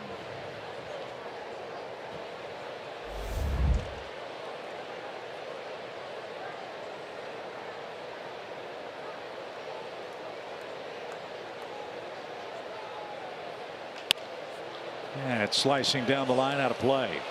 You mentioned that no-hitter that Anibal threw September 6, 2006 for the Marlins. Gonzo was in that game, broadcaster for the Diamondbacks. He walked twice, so he told me earlier that Anibal pitched around him. And I said, hey, but you came up in the 9th, game on the line, and popped up. He didn't know what to say. Tip your cap. As this one's bounced to Freddie. Runners coming home. Double clutch, high throw, but the tag applied. That one sailed on Freddie, but Suzuki reached out, made the catch and tag. Jay is out number 2.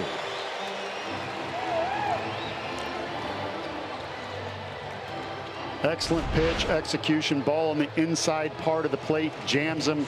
Freeman with the nice little skip and throw home. Jay's their leadoff hitter. He's got wheels. Huge. So that keeps the game tied for the moment.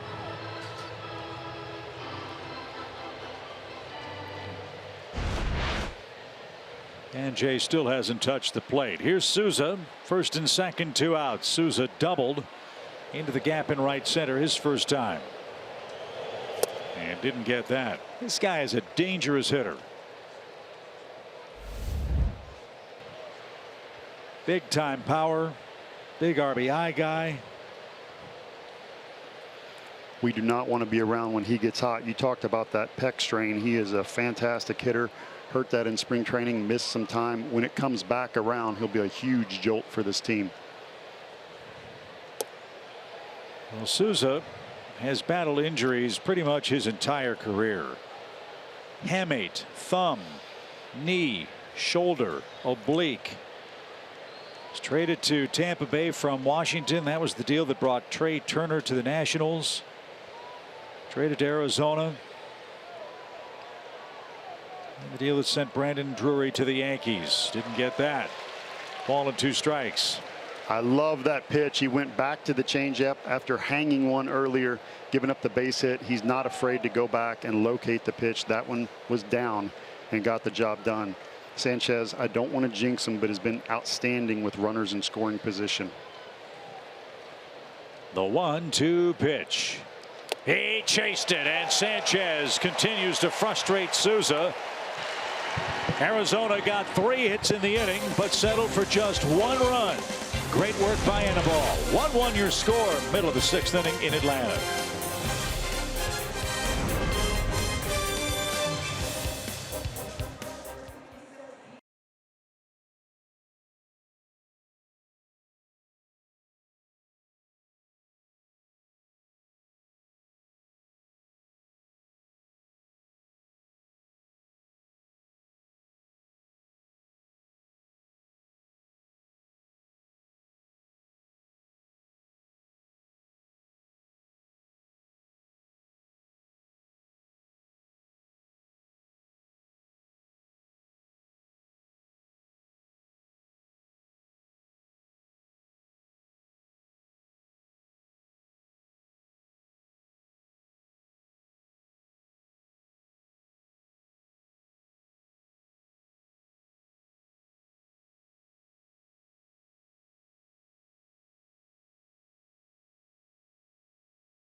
Here's your score. Right guys at the right time for Atlanta.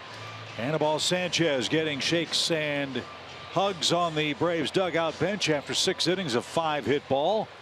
53 strikes among his 86 pitches in tonight's game. So Freddie Freeman leads off. He scored the lone Atlanta run.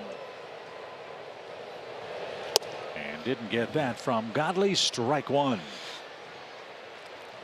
Freddie Freeman, our SunTrust confidence player. He loves facing the Diamondbacks.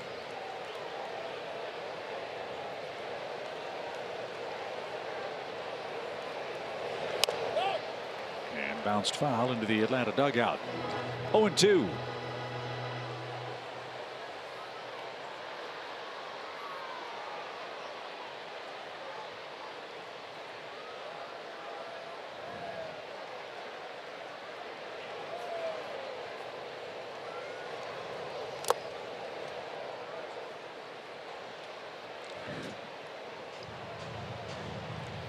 Godley falling off on that pitch. 90-mile-an-hour fastball down and away at the knees.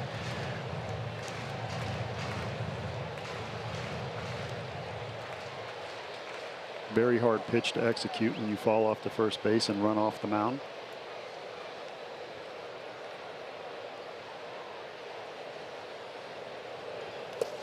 There's that breaking ball, but it missed. 1-2 the count.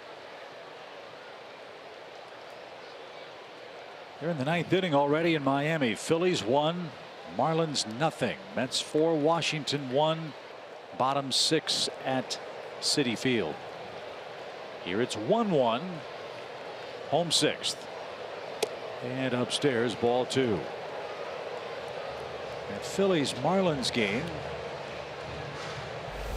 Arrieta and Chen. Wei-Yin Chen, a sub-2 ERA on his home mound this year. He apparently pitched very well, but not well enough. Delivery, and it's a broken bat grounder into the shift, and Freeman will be the first out.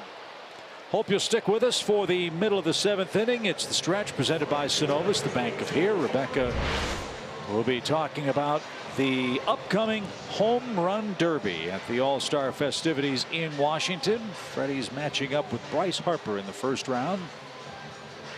So that'll be a lot of fun. And it's supposed to be very hot in Washington for the All-Star game. Hot and muggy. Figure the ball will be traveling at Nationals Park. Here's Markakis. Nick 1 for 2 with a single.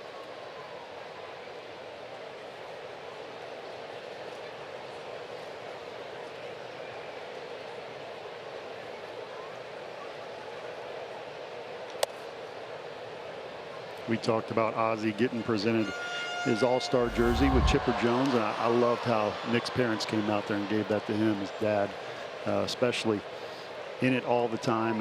And Nick was not a high round draft pick out of high school or his first year of JUCO, but then ended up getting drafted top 10 by Baltimore. I believe he was the 9th pick, and all of a sudden, he said, I didn't do anything different. All of a sudden, people noticed. Well, into this 2018 season, Nick Markakis had more hits than any other active player in baseball that had never made an All-Star team. Well, he took care of that with a brilliant first half. And this one's hammered toward right, and Souza caught in between, can't make the catch. And Markakis has another multi-hit game, his 39th of the year, and a 1-out single has the Braves in business in the 6th.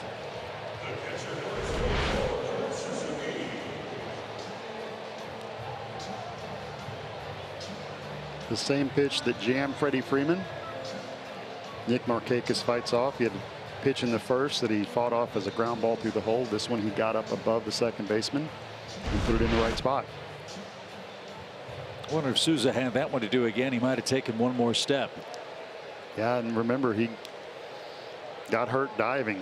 Hurt the pec diving earlier this year, and it cost him a lot of games, and then re-injured it. So I always wonder if that's in the back of his mind too. So 1 on, 1 out, and Suzuki sprays one off the screen foul. Interesting pitch in that Arizona has a shift on the left side of the infield. Godley just threw a 90+ mile-an-hour fastball that Kurt swung late on. If he had connected, he has the whole right side of the infield to play with there. So interesting choice. Godley got away with it. Strike 1. The Diamondbacks always playing what the metrics say to do, which tells us that Kurt is a dive and hook type hitter.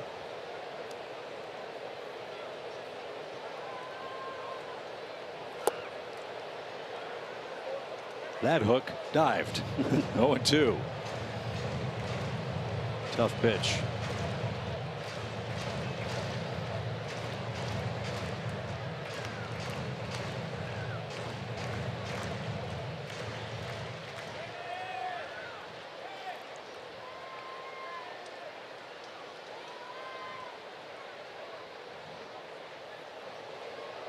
Margot waits on deck with an 0-2 count due to Kurt, and he laid off.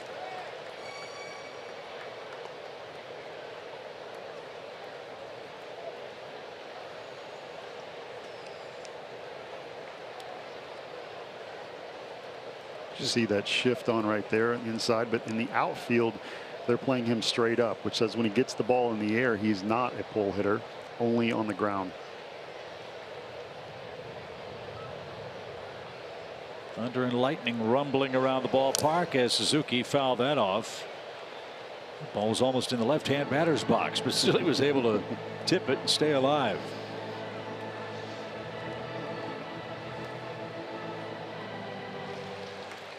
As a hitter, 70% of the strikes that you will see will be middle away.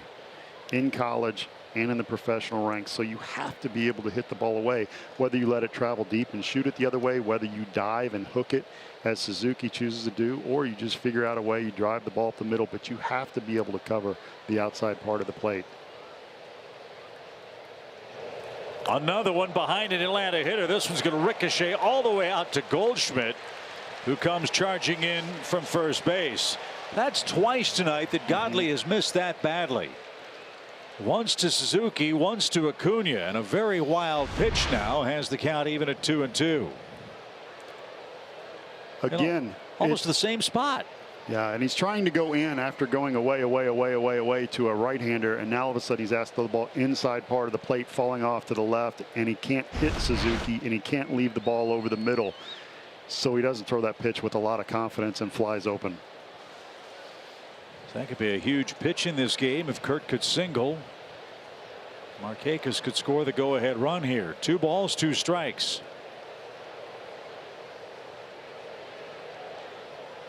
And Suzuki didn't get it. That ball was in the dirt. The peg to first in time for the second out. Braves have chased that pitch a couple of times tonight. That's the 7th strikeout for Godley. There's the spike curve down and away. That's hard. It's 82 miles an hour, so it looks like it's going to be a fastball down and away. Very tight spin. Well, that's what he said about his last start. He threw a ton of breaking balls because he has such good success with it. And as you said, Paul, it's a hard curveball. And when he threw it 3-2 to Anibal, who's trying to bunt the ball, that tells me that's his best pitch. So let's see if Camargo can put together a 2-out hit. He's our Synovus Greatness Made Here feature. Paul, the last month he's had his share of big knocks for the Braves. Oh, he has been outstanding. You see raising an average from 209 to 252. And, you know, you hear rumblings of, hey, are the Braves going to trade for a third baseman? Do they need a third baseman? Well, your third baseman may be right in front of your nose. He continues to play like this and hit the way he can. Braves are in for more great things in the second half. Johan has struck out twice tonight. And took one at the knees for an even count. Let's see. Sanchez with 6 strikeouts. Godley has 7 strikeouts. You know what the real bummer of that is? What's that? None of them are called. We haven't heard Tom Hallion's big strikeout call. It's strike 3.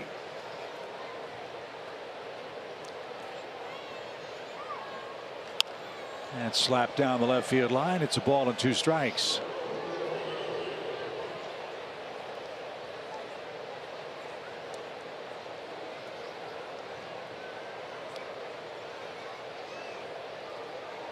Braves have left 2 runners at third base, 1 at second base so far tonight in a tie game. Johan down to his last strike with Markakis at second base.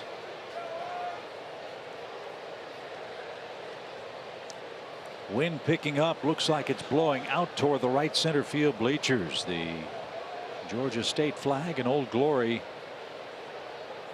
looking more and more starched as the night goes on.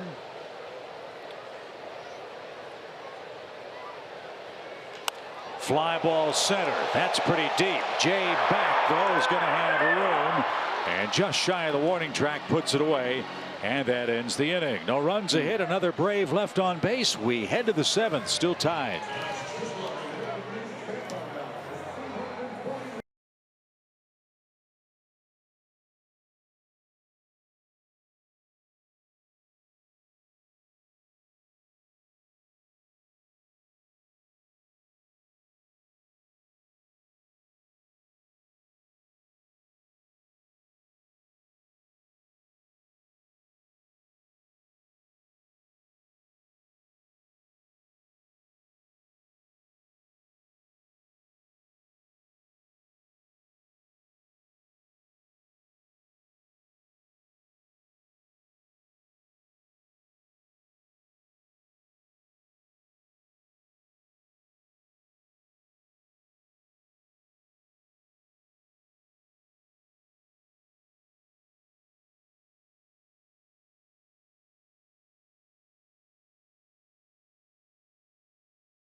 Chipper Jones in the house tonight, and as I'm sure you know, he's going to be inducted into the Hall of Fame on July 29th. So to help celebrate, today the Braves opened a Chipper Jones pop-up exhibit in the Battery. You guys, this place is really cool. It's free to the public, open game days and non-game days.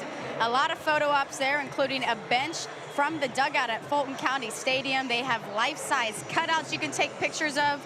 One of my favorite parts, they have the retired number that used to hang up in Turner Field. They have the bats hanging from the ceiling, and both bats that he used, because he used the different colors, batting left and right. And you know, just a lot of really cool items from his time with the Braves. And career numbers take up an entire wall. Definitely somewhere you want to check out if you're around the Battery sometime soon, guys. Okay, Kelsey, thank you very much. We noticed your umbrella. Light rain's begun to fall as Sam Freeman goes to work here in the 7th inning for Atlanta. Lamb, Descalso, and Ahmed, the trio coming up for Arizona. Walks have hurt Sam at times this year, but pitching a little better as of late. Thought he had a big outing in New York that helped turn him around a little bit. We'll see if he's able to continue that. And now the rain's coming down a lot more heavily. Fans in the lower bowl begin to make their way toward the concourses. Told you that had some lightning flashing, some thunder booming off in the distance. And the wet weather's arrived here at SunTrust in a 1-1 game. Not enough to stop play yet. And I was about to harass Kelsey Wingert for using an umbrella, but I get it now. No balls, 2 strikes. And that one's rolled foul and out of play.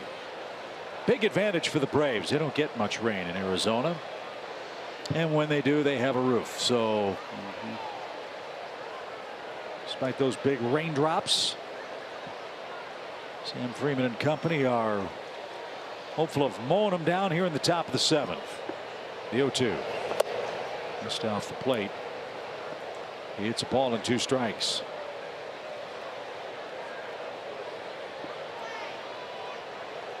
Lamb has been streaky coming back from injury as well, jamming that shoulder in spring training. I'm not spring training against the Dodgers. April 2nd, we talked about. And that's the first called 3rd strike in this game. Lamb is rung up by Tom Hallion, 1 away. Good lefty on lefty breaking ball.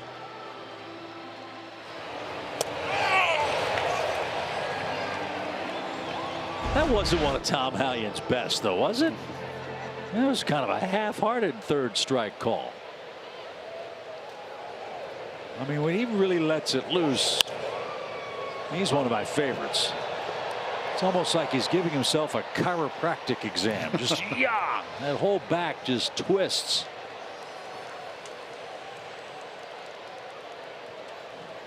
So Freeman gets his first. Here's Descalso. He's hit the ball to left twice, and that one's upstairs, even count. Freeman, after the nasty hook, comes back with 95 and 96 mile an hour noise. It always comes down to location for him, as with most pitchers, but a lefty coming out of the pen with his stuff, if he locates, it's lights out. 1 ball, 1 strike. Talked about Anibal Sanchez and Alex Avila being former teammates. Well, the same's true here. Sam Freeman and Daniel Descalso played together with the Cardinals. Sam was in St. Louis for parts of the 2012, 13, and 14 seasons. Descalso was a Cardinal regular in that stretch. And that's high, ball 3.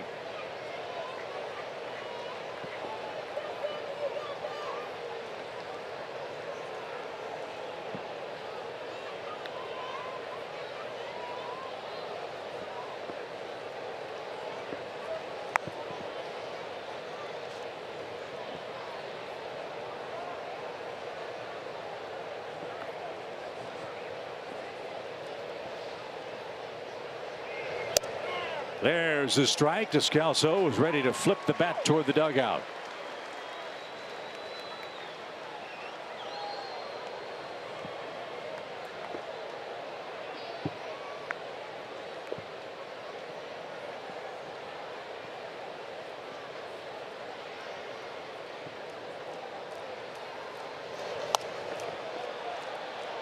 Popped up right side and into the seats. Don't forget, stay tuned for the middle of this 7th inning. It's the stretch presented by Synovus, the bank of here. Rebecca Capel, Brian Jordan will be joining us hopefully after Freeman gets him in order here and preserves this 1-1 score.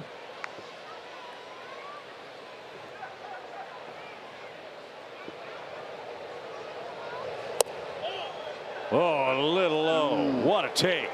That was a really good pitch and an even better take. So a 1-out walk. That's unfortunate for me, especially with that big strikeout call. Looks like it's in the zone, 95 at the knees, can't locate much better. Whenever you throw a pitch on the corner like that, there's a certain percentage that it will get called for a strike. I would like to think that most of the time that's going to be strike 3.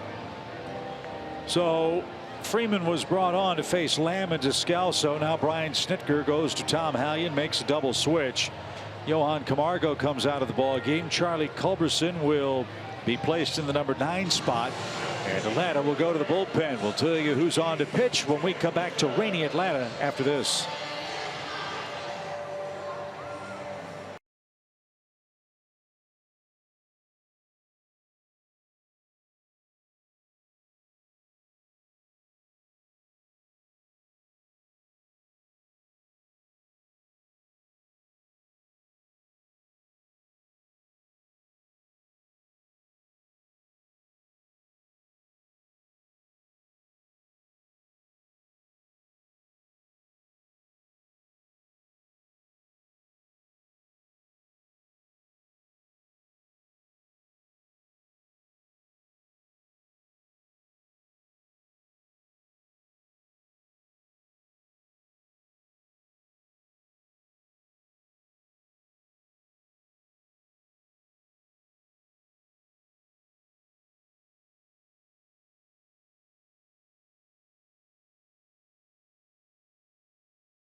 Xfinity. Xfinity delivers the fastest internet with the best in-home Wi-Fi experience. And by Delta Airlines. Rain continues to fall in Atlanta. The mound in good shape, infield in good shape, and hopefully Dan Winkler will be in good shape as Charlie Culberson in the flip-flop batting order will check in to play third base. Nick Ahmed. And that one all the way to the backstop. Ricochet to Suzuki, but no chance to throw out the runner at second. Descalso moves up on an extremely wild pitch. Now I have to wonder if that was rain related or if it's just, hey, you came in out of the pen, that's your first pitch. Unusual for Winkler. So for Arizona now, Ahmed with a hit could put them in front. He's doubled and struck out. Gotta love the strikeout to walk ratio right there. And a base hit into center. Here comes Descalso around third. Ender drops the ball. And now Ahmed's going to move up to second base. Throw off target there. Everybody's safe, and Arizona has the lead. So Winkler comes in, serves up a wild pitch and a run scoring hit. And Arizona's in front for the first time here in game 1. This is tough. I don't want to blame the elements. The pitch is up a little bit, but Ender on this ball is catching a wet ball on the grass.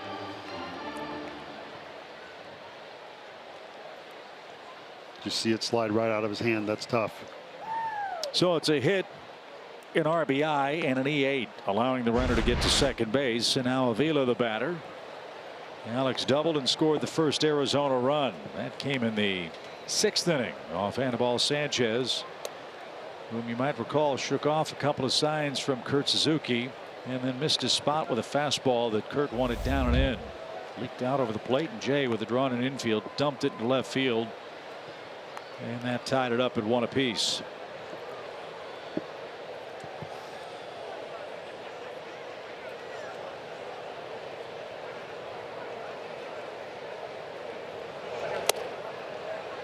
Winkler struggling right now with the grip on the baseball because it's raining. He's going to also be digging out the front of the rubber. A lot of times when it gets a little bit wet, your cleats start to get muddy and they start to get heavy, and it affects your mechanics. So you want to make sure you clean out the front of the rubber or throwing off dry ground, and that there's not clumps of mud on your spikes.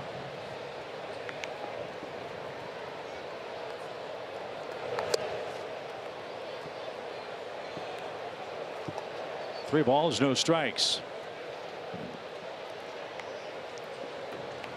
And now Chuck Hernandez is on his way out to the mound. Winkler continues to go to that spike cleaning device on the back of the mound, but he has not had good command here. Let's see if the Braves grounds crew is going to come out and apply some diamond dry to the front slope of the mound. Looks like that indeed will be the case.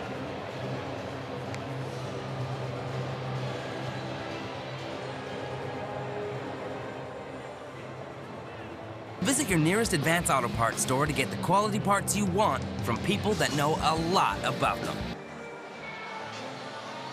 So Ed Mankin and the grounds crew will do some manicuring of the front slope of the mound as Arizona's taken a 2-1 lead here in the 7th inning.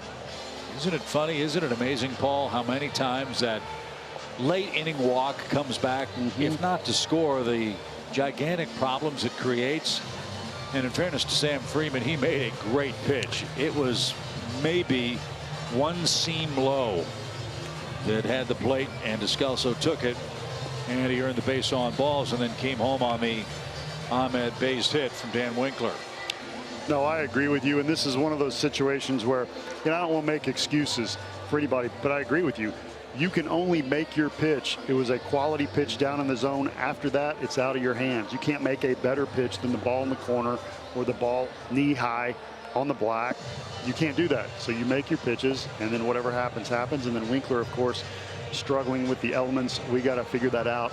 I still say MLB should allow them to have a towel behind the rubber. I don't see why they don't do it. Guys in New York are dripping sweat, in St. Louis, and there's nothing wrong with having a towel out there. Well, they're going to be soaking wet here in a few minutes because it's still raining very hard here for the Braves offensively. They had their chances to put more than one run on the board tonight.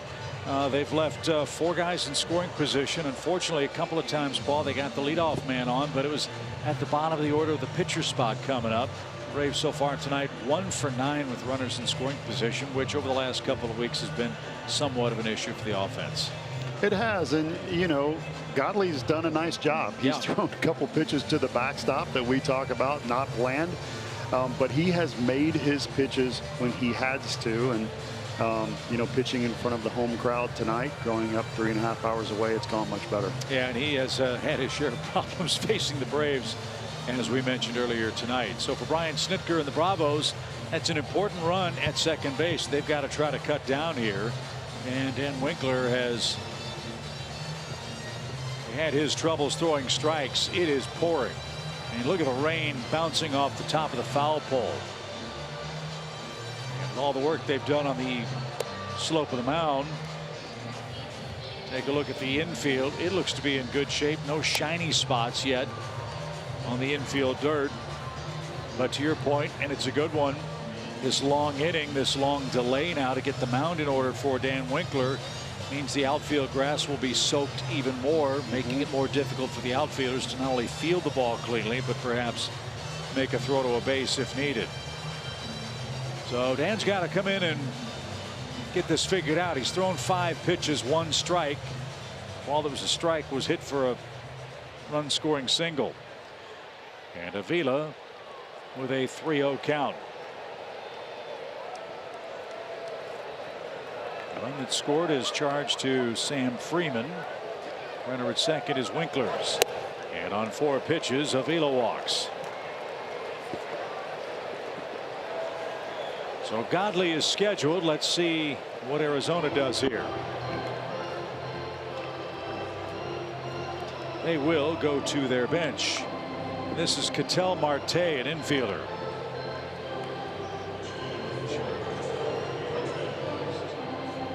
So Godley goes 6 innings and allows 1 run.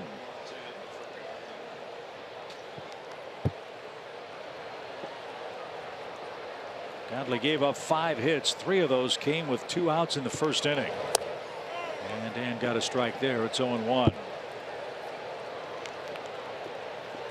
I like how he put the ball in his glove immediately. As a pitcher, you want to get that ball out of your hand, get it protected, keep it dry in the glove. If you need to rub it, off first, do that, but get it in that glove, keep it dry, make sure you're ready to grip the next pitch.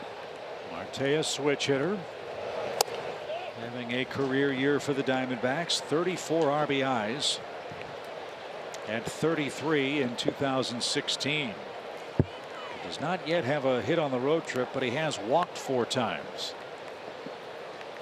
1 ball, 1 strike.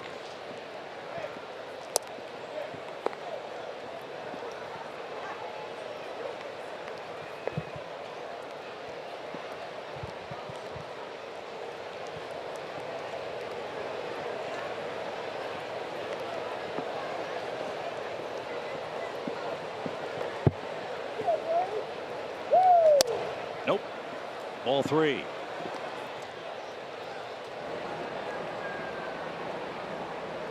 So Godley will be taken down. Yoshihisa Hirano is up in the Arizona pen. Chuck Hernandez will get somebody on the bullpen phone. The bullpen mound covered by a tarp. And that's in for a strike. You have to be careful here. Marte with 8 home runs on the season. Goldschmidt having 21. Peralta with 16. Ahmed with 12. Very well-rounded team that can hurt you in different ways. Still have to make your pitch right here. Can't settle for just throwing a strike. Full count. Runners hold. The pitch is lifted down the line and foul. It's still 3-2.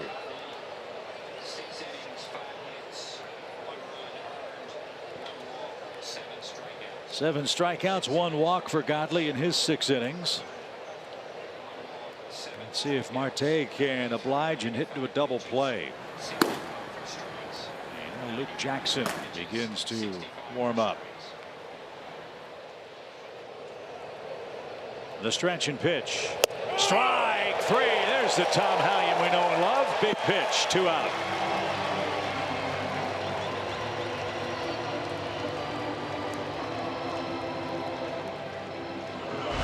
Winkler with an excellent pitch on the outside corner, finding a way to get it done. That's the Dan Winkler we know and love. So 2 are on, 2 are out, 1 is in. John Jay, the batter. Jay with a blue pit that got it tied last time up. So he's 1 for 3. And that sailed off the plate. Ball 1.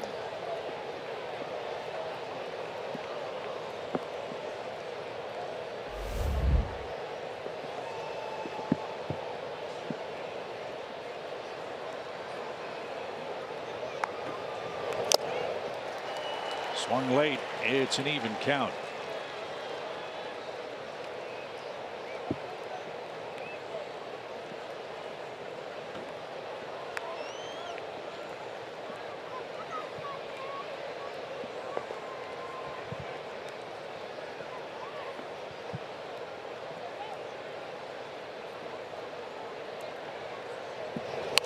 Right off his knuckles, and then almost picked off Goldschmidt, who's standing near the Arizona on deck circle. A ball and 2 strikes.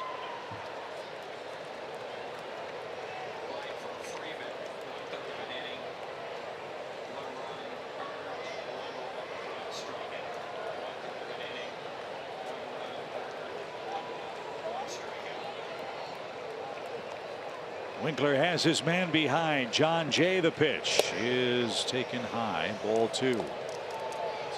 Infielders also having to deal with this rain. You're going to see them moving their hands around, keeping it dry on their jersey. They got to be ready to catch a ball on the wet ground and make sure they have a good, accurate throw to first.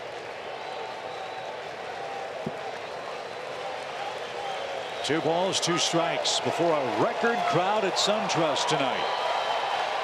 The pitch is hit toward short. Dansby's got it. Wet baseball. He'll lob it to first in time.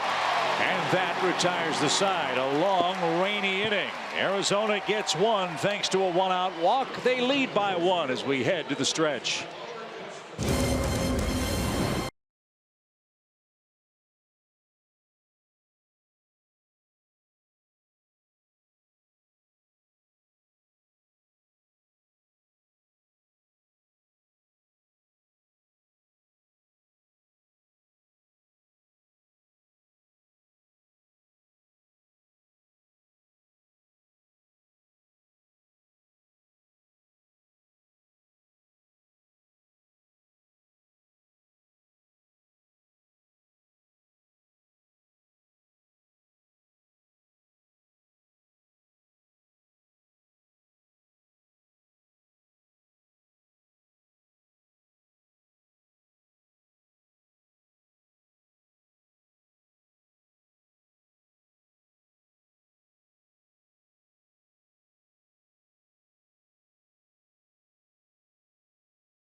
Filling up here at SunTrust Park. Record crowd 42,130 tonight.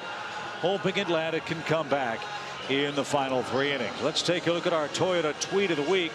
This week's question is, who's your favorite to win this year's home run derby? You can tweet us at Fox Sports Braves using the hashtag Derby Frontrunner, and your tweet could be read on the Braves Live post-game show. You got a favorite?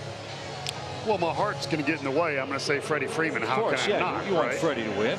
But So if you had to take second- if you have to take Freddie out of it, yeah, your second choice would be whom? I got Alex Bregman sneaking up on people.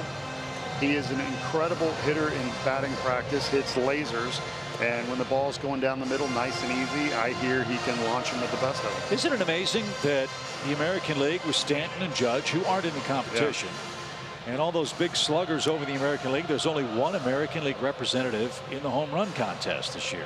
Very strange. Very unusual. So Atlanta goes to work in the 7th inning. Ketel Marte will remain in the game for the Diamondbacks. He's at second. And Yoshihisa Hirano, formerly with the Oryx Buffaloes in the Japanese leagues, is on to pitch. This is his 46th game with Arizona, and he has been very, very impressive. He's outstanding. You see those numbers now. This is the best bullpen in the league, but coming from Colorado, there's rain coming down.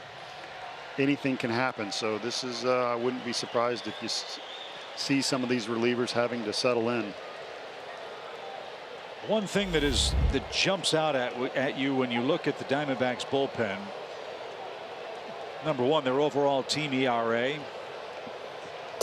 but they are an unbelievably good relief corps in retiring the first batter they face. Opponents hitting 159, first batters that is, against this man. They have just 7 hits in 44 at bats. And that's not even the best out of the relief corps. Brad Boxberger, first batters, are 3 for 31 against him. Archie Bradley, they're 9 for 44. Chafin 6 for 38. And this is a very tough group facing a Braves club that's been among the best in scoring in the 7th, 8th, and 9th innings. That will be put to the test in game 1 tonight. And we got Mr. Acuna up, who could go deep at any time with a 1-run game. I like the possibilities. 2 balls and a strike. And a good cut. Fouled back, 2-2. Acuna with the slow walk around home. He knows he missed one right there. Fastball up and away that I think he would tell you he wished he had back.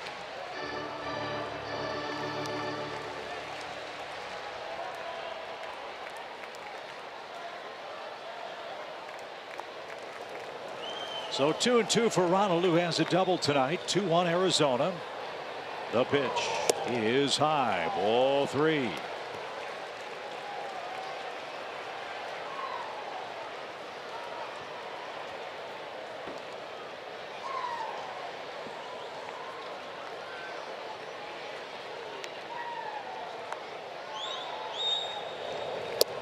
That missed inside. A leadoff walk. Hirano thought it was strike 3. Instead, it's ball 4.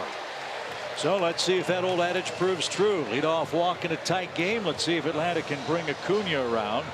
They have Swanson and Culberson coming up next. Remember, the Braves double switched Johan Camargo out of the game. Change up on the inside part of the plate. Exact same pitch that was called the strike to the first pitch that he threw. I didn't agree with it. This time Acuna lays off. It's called a ball. Dansby's 0 for 1 with a walk.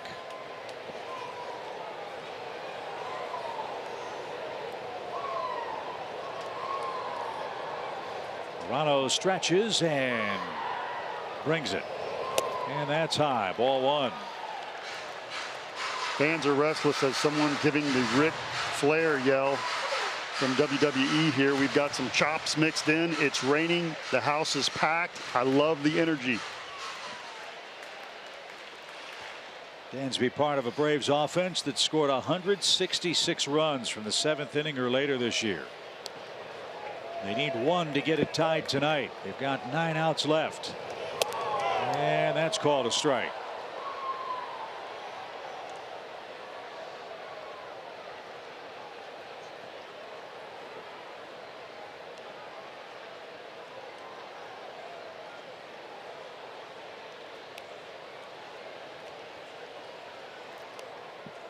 Nobody out late in the game. Dansby's trying to hit the ball to the right side of the field. He's got a little hole between first and second. See if he can move it in there. Fought it off and fouled it back. Now he's down to his last strike.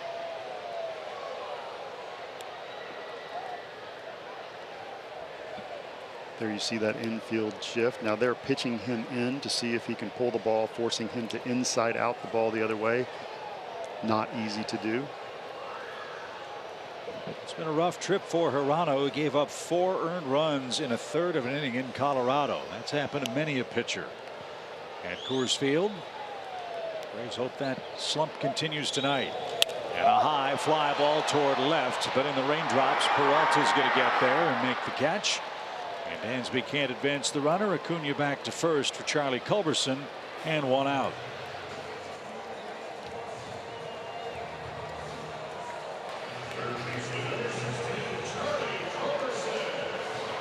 Big cheer for Charlie, as you'd expect, playing before his hometown fans tonight.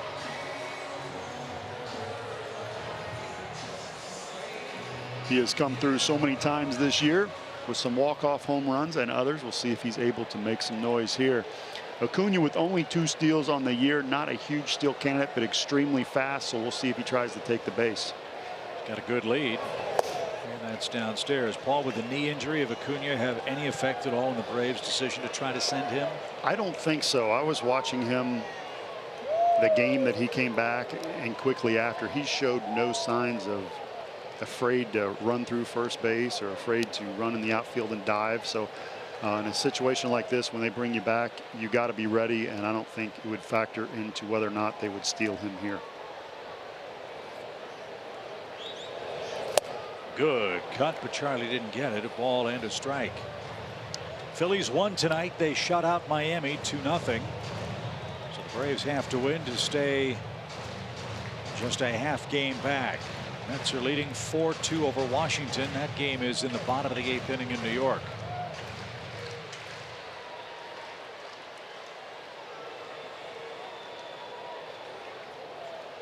Here it's 2-1 Arizona, and up and in. Culberson backed out of the way of that pitch. 2 balls and a strike.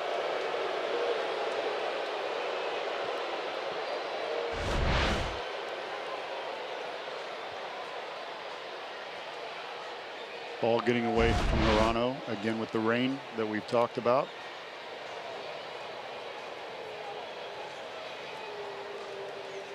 And as you talked about, you don't get this in Arizona.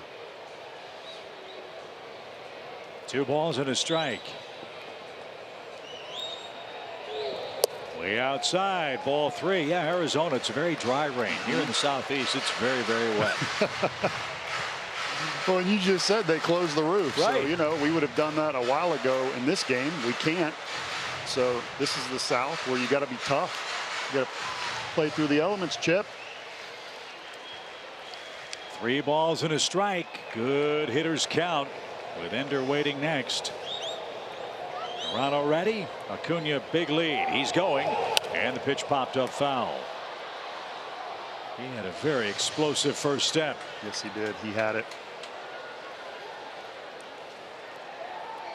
That's tough right there as the hitter. It's hard to concentrate on the pitcher, the release point, see the pitch, and then out of your peripheral vision, notice if the guy on first base, your teammate, got a good jump or not.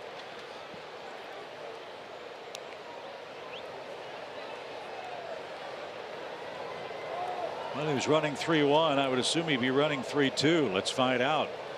Another half step on that lead. Arizona wanted to find out. They chase him back. I don't like that. Let me tell you why. It's tough to pitch right now. It's tough to throw strikes. When I played, I was told that 70% of the time after you throw the ball at first base, the next pitch is a ball, because you take a lot off of it. You're trying to aim it, and now all of a sudden you got to explode, hit the outside corner, inside corner. Not always easy to do. We'll see if Hirano's able to make the pitch. Full count, big lead. Ronald's off to the races and popped up again.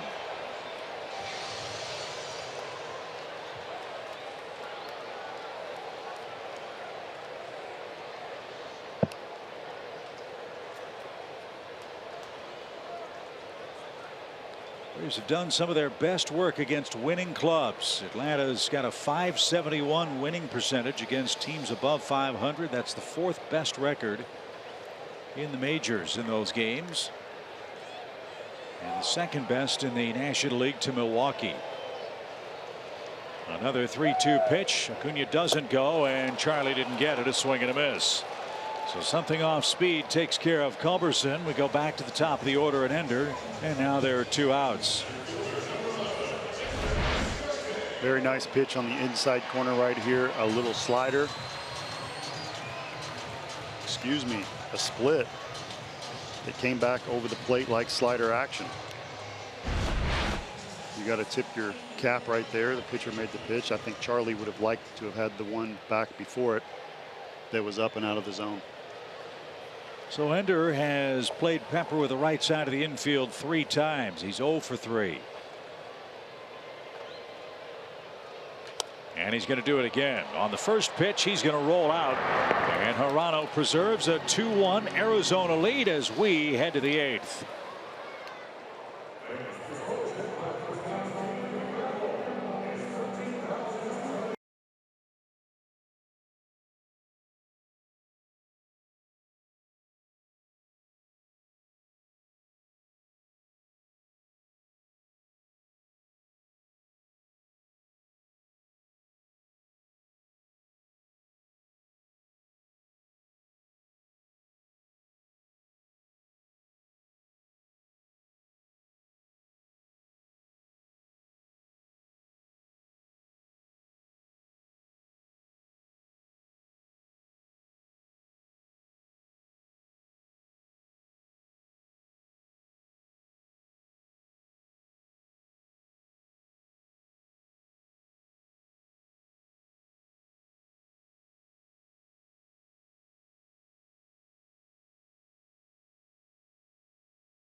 into our Fox Sports set here in the Battery Atlanta for this Xfinity game break.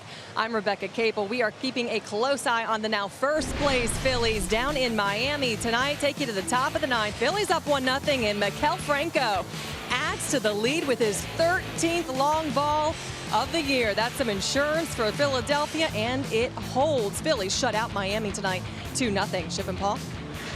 Yeah, Franco's done a heck of a job. He's been batting 8th a lot for the Phillies and doing a lot of damage at the bottom of the order. And so Philadelphia, with their victory tonight, Rebecca, now 53-40. They've won 8 of their last 11 games. They are in a very soft portion of their schedule, and for the moment they have a 1-game lead over the Braves. The Nationals at the moment 6 games back, pending the outcome of their night with New York. Brian Snitker pondering what he can do with the lineup card. Atlanta will have the 2, 3, 4 hitters coming up in the 8th inning, and what's now a 1-run Arizona game. 2-1 is your score in game 1. Earlier start tomorrow. It'll be Sean Newcomb for the Braves. Zach Greinke is pitching for the Diamondbacks. Greinke named an all-star, replacing John Lester, who's going to pitch on Sunday and will be ineligible to pitch for the National League. Braves live at 3:30 tomorrow. First pitch at 4:10 Eastern time. So Paul Goldschmidt leads off for the Diamondbacks. He's 1 for 3.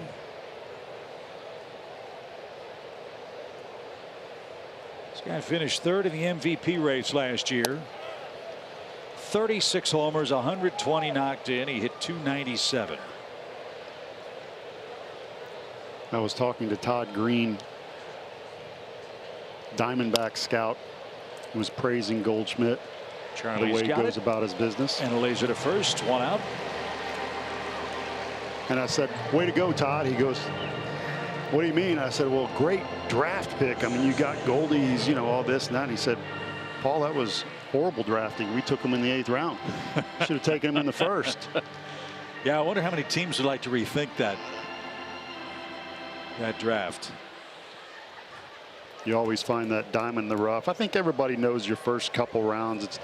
It's the Albert Pujols in the 12th, the Mike Piazza in the 60-something, where you really have to credit an organization. So Winkler's job was to take care of Goldschmidt. He did that. Peralta is the next man up. Jesse Biddle was throwing in the bullpen. The bullpen door is open. And Brian Snitker buying a little time, waiting for Tom Hallion to get to the mound before he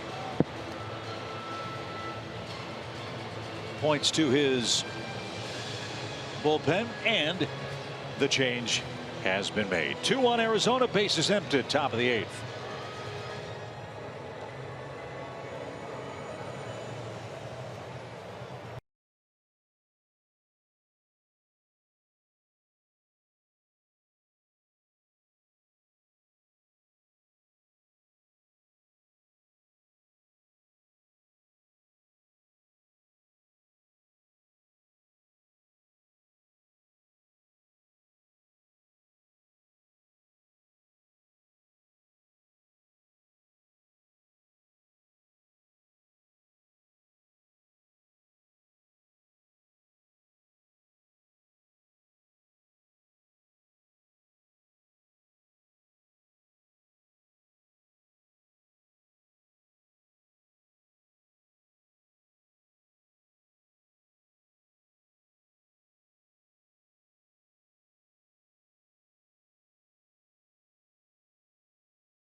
Braves. Now, if you missed the news yesterday, the Braves did option Luis Gajara back to Gwinnett. Now, this isn't a bad news move for him because Brian Snitker has always said that ideally they would love to have this guy in the rotation, and now he has a shot. So the plan is Luis Gajara will get 2 starts with Gwinnett, and then they would like to have him start that Tuesday game after the All-Star break in Miami. And guys, we've seen some great streaks from Luis Gajara. The Braves are hoping they can get him back to where he was last season. Yeah, need to get him stretched out, Kelsey, and the Braves have envisioned him as a starting pitcher all along, but the injury in spring training sidetracked him. His mother's illness sent him back to Brazil for a week and a half or so. So it's really been an up and down year for Gajara, who has indeed showed signs of brilliance. We'll see how he does in his minor league work and hopefully after the break in Miami. Jesse Biddle coming into the game. You'd like to see lower walks in 33 2/3 innings, but he has pitched some huge innings for the Braves and got out of some big jams and has been extremely effective, even more so to righties than lefties.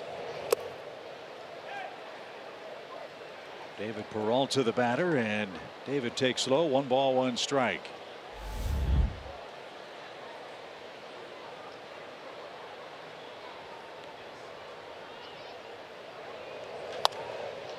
To shallow center, right at Ender Inciarte. He'll battle the raindrops, and he'll make the catch. Peralta's retired, 2 out, and Souza is coming up next. So Biddle gets the first man he's assigned. And here's Souza, who's 1 for 3.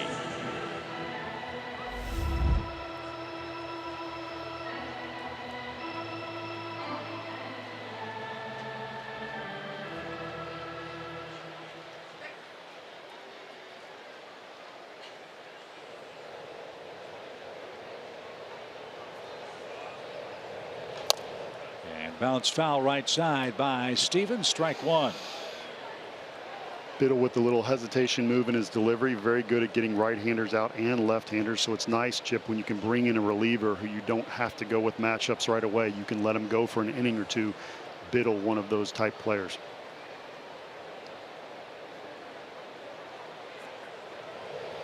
Swing and a miss. Good pitch.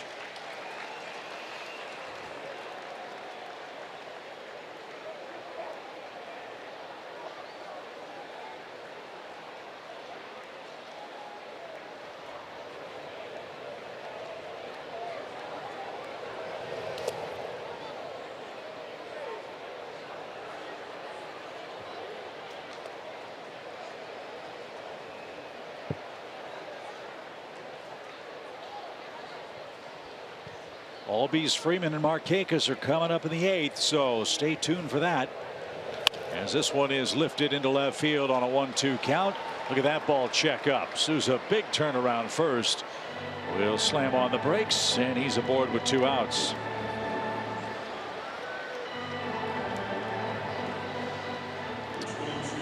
And here's Jake Lamb.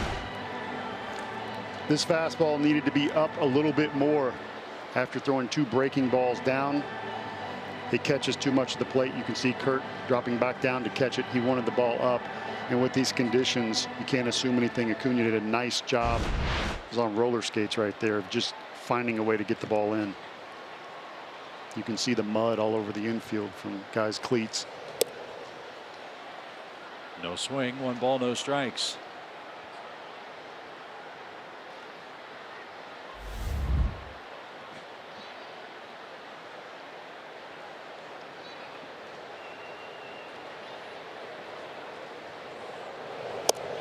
There's a strike. It's an even count.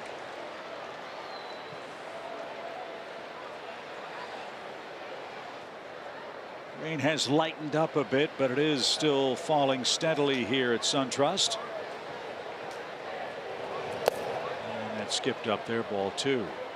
Mets won. They beat the Nationals 4-2. I'm assuming Syndergaard pitched well enough to qualify for the victory tonight. It'll be a big lift for the Mets to have Syndergaard and DeGrom in rotation. Syndergaard out about 7 weeks with that finger issue. Swing and a miss.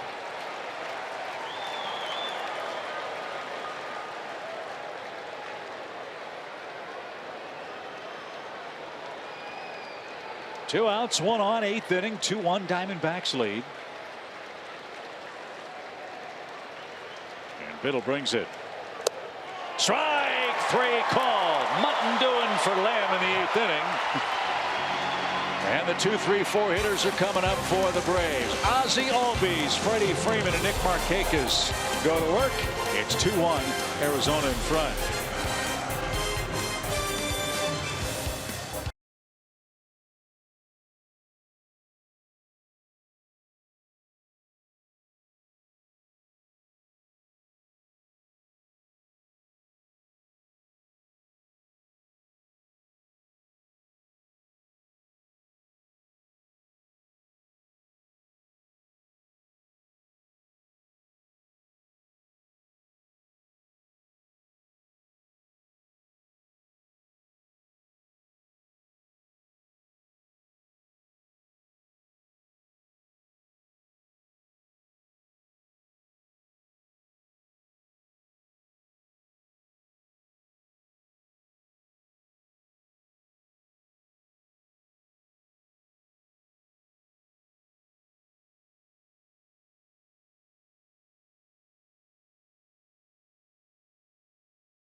From SunTrust Park, presented by Kaiser Permanente.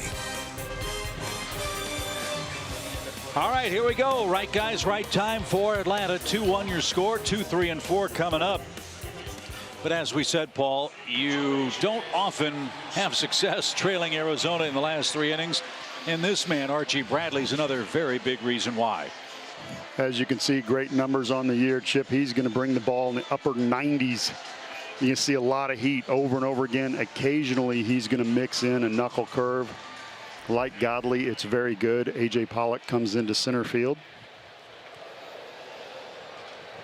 John Jay scoots over from center field to right. And Souza is out of the game. So Archie Bradley, all kneecaps and elbows, delivers a strike to Ozzie Albies. Here's the eye-popping number with Ozzie switch hitting. Freeman and Markakis coming up. Lefties are 0 for their last 29 against Archie Bradley at the plate. Boy, does that ball jump out of his hand. And as you said, elbows and knees going every which way direction, but Ozzie Albies taking Syndergaard deep on 100 miles an hour, so he is not afraid of the heat. Fly ball hammered toward left, but right at Peralta, who makes the catch. And 3 pitches, takes care of Albies, 1 away. Here's Freddie. Freddie is 1 for 3 tonight.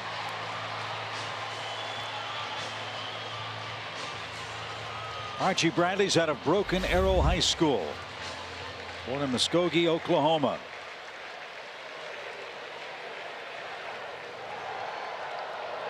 Was a starting pitcher in his early days with the Diamondbacks.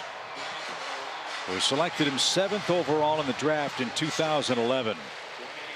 He went 8-9 with a 5.0 ERA and then moved to the bullpen, Paul, and has turned his career around. A 1.73 ERA last year. Dazzling numbers so far this year.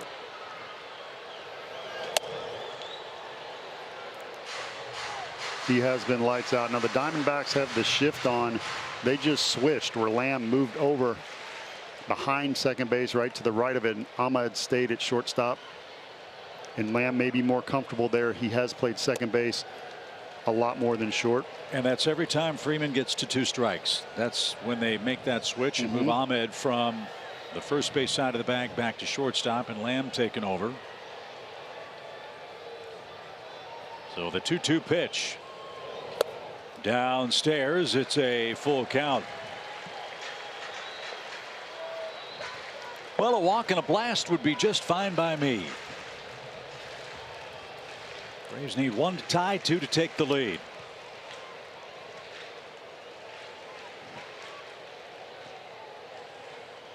And a shot to the left side and into the stands. Still a full count. Archie Bradley once on my all beard team. Ernie Johnson used to say of guys like that, he can taste his soup for a week. That is a big league beard. Pitch. Same spot, same result. We'll do it again.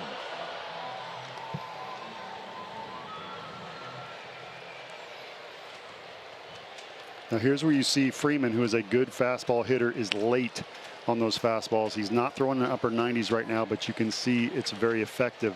It has good effective velocity to it.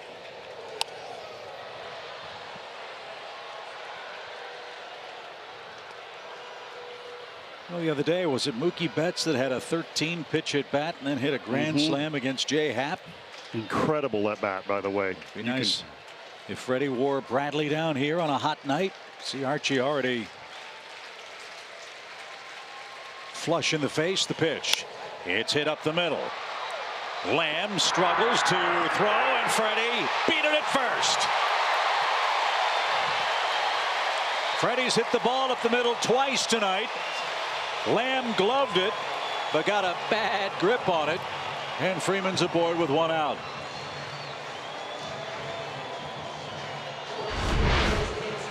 This is a tough play for a third baseman who is now playing second base, because they don't make this throw often where you are running into the outfield and have to throw that far across your body quickly.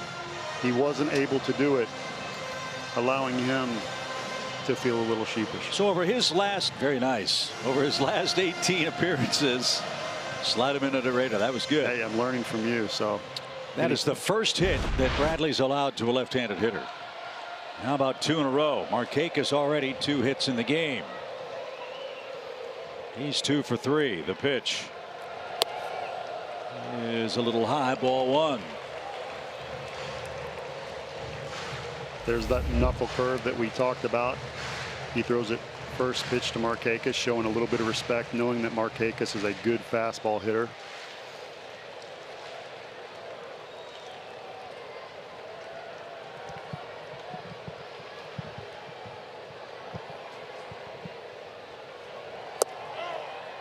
Ball to strike, even count.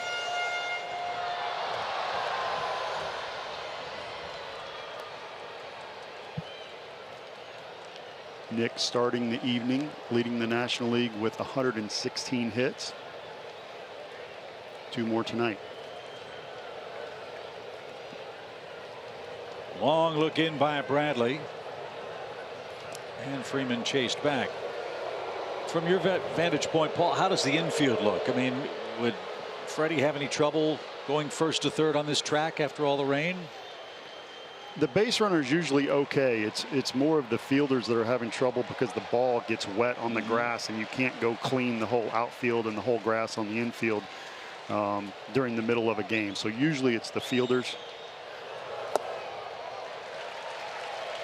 So if Markakis splits a gap, make them make a couple plays. Field it cleanly, throw it accurately, catch it again, and then maybe throw again.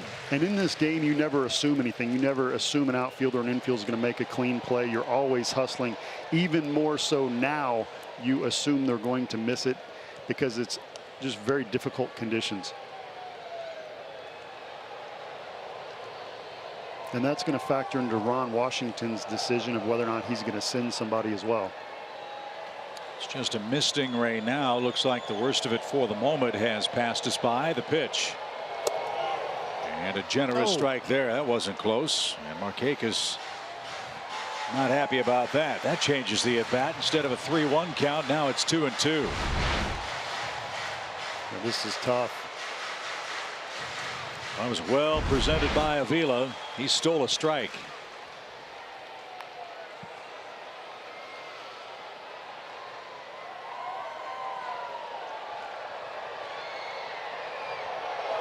Strike 3 got him inside corner at 96. So Nick is the second out of the inning, and Kurt Suzuki is coming up with Freeman still at first base. I'm actually surprised they came in right there because Markakis has 2 hits on fastballs in tonight. That is a straight fastball in the inside corner. Caught Nick looking something else.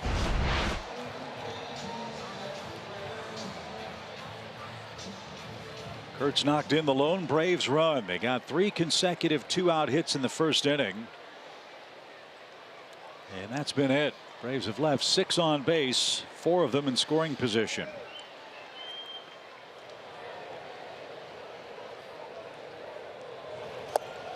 And ball 1. You see a lot of respect going out right now to Zook as the infield continues to play him pull, even against Bradley, who has a very nice fastball in the mid-90s and an effective velocity of even greater, and throws him the first pitch knuckle curve.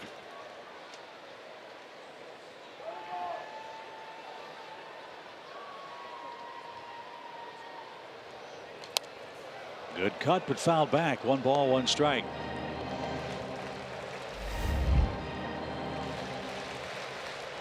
Braves have hit a bit of a lull, hitting with runners on base, and especially so in scoring position. They're 1 for 9 tonight, with runners at second or third in a 1-run game.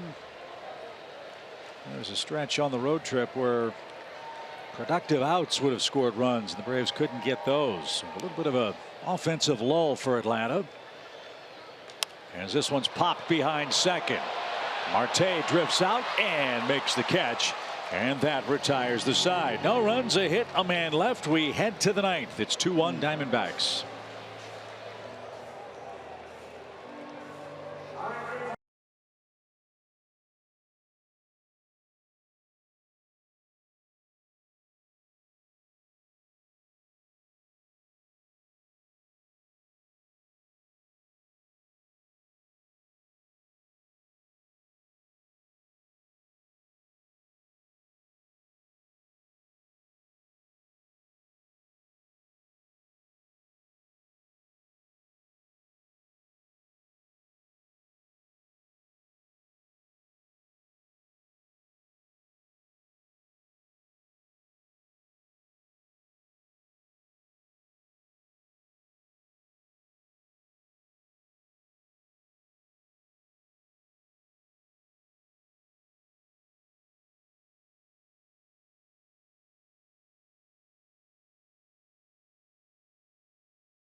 At Fox Sports Braves, we've got a shout out to the fans who helped make this happen, plus much more to come with our great crew headed to DC for the game festivities.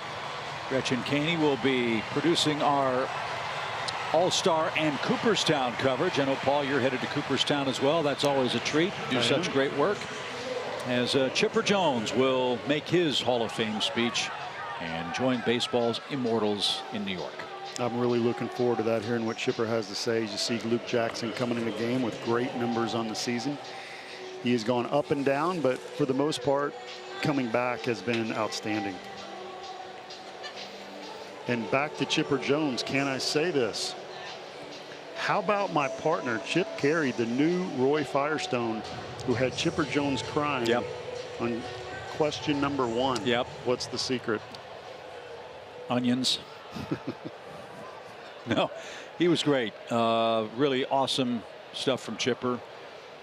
Our whole crew was at his house. We're just very thankful that Chipper allowed us in with all that's been swirling around his life the last couple of weeks with the Cooperstown stuff coming on. And very introspective, very emotional, very honest interview with him on a lot of different subjects. As A.J. Pollock pops one up, Dansby goes out. He makes a nice sliding catch. And Pollock is out number 1 as we hit the top of the 9th inning. So we'll be having features on Chipper's Hall of Fame stuff, more features on Chipper's life coming up. Check us out at Fox Sports Braves for all of those cool sound bites from him at his home. And again, thanks to Chipper and his lovely wife Taylor for letting us invade their space a couple of days ago.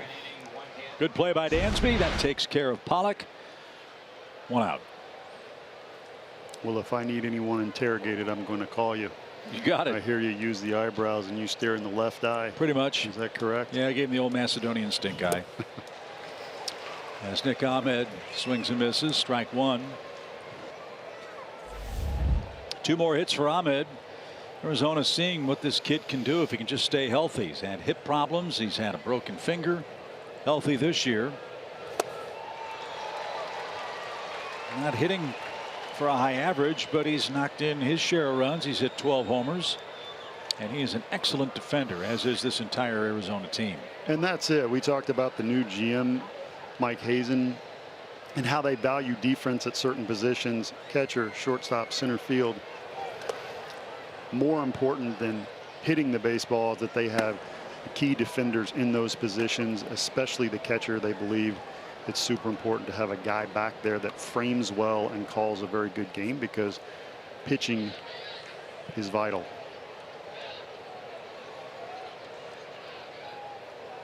Braves are only down a run as Ahmed digs in, didn't get it, and he is down swinging. There have been a lot of strikeouts in tonight's game. That's number 10 by the Arizona offense. Live look in at SunTrust Park. Record crowd tonight, 42,130. Many of them in the concourse with the drizzly weather, but many of them will stick around, we hope, for Friday night fireworks, which we hope will follow a comeback win by the Braves in their last at bat.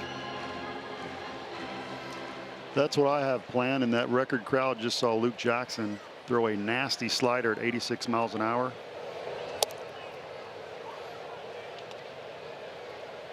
Braves are going to go over 1.4 million in attendance during this weekend.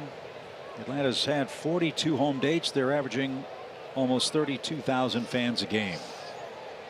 In a year where attendance is down in many markets in the major leagues, Atlanta is an outlier in that regard. Good team, beautiful ballpark, exciting times, and the fans are turning out. The Braves and we at Fox are extremely grateful for that.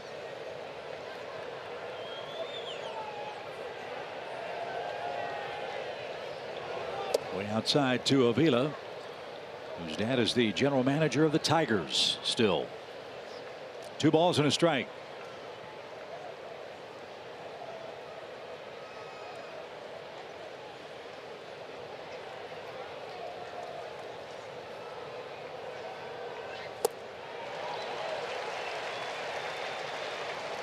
One more of those and we'll go to the bottom of the 9th inning. As Kelsey mentioned earlier, Preston Tucker was called back up. Guessing we'll see him in the 9th inning. Pitcher spot is due first. The 2-2 pitch is fouled off. Suzuki will do it again. There's that slider we talked about at 87 miles an hour. It's nice. Most relievers that come in do not have a curveball and a slider. So it's nice to see Luke be able to come in late or be stretched out and give that mid reliever type role to the Braves. Brad Boxberger is the Arizona closer. He's warming up, and the 2-2 pitch just missed. Full count. Ketel Marte is on deck. Braves want to see him hit tomorrow, not here in the 9th.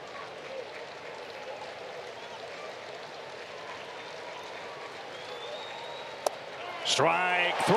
Strikeout number 11 for the Braves staff. And it all comes down to the bottom of the 9th inning. 2-1 Arizona. Boxberger on for the Diamondbacks.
your local Ford dealer.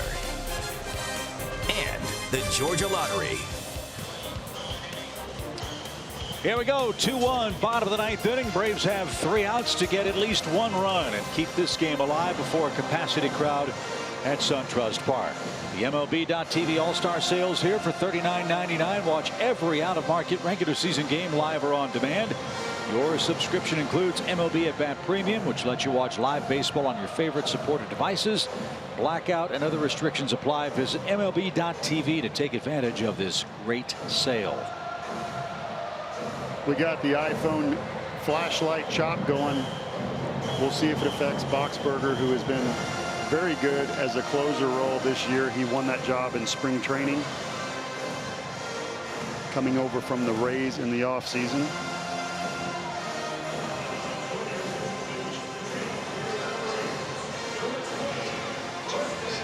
Boxberger last year pitched in 30 games, a strained right flexor muscle. He's pitched in San Diego and Tampa Bay, and he has been brilliant since coming to the Diamondbacks. He's out of USC. Preston Tucker leads off and takes high, ball 1.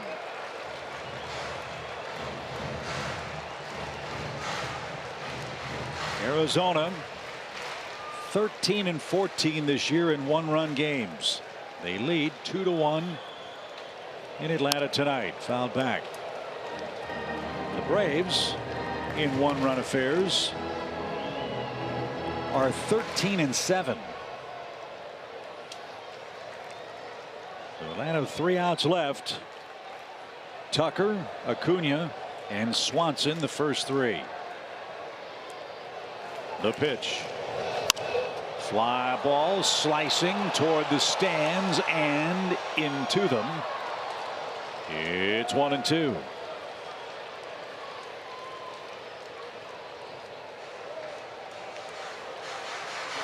It's nice to see Preston Tucker come back up to the Braves. He's got so many big hits this year and done a great job filling in until Acuna was ready. And what a great month for the Tucker family. His brother Kyle was called up by the Houston Astros. Great call.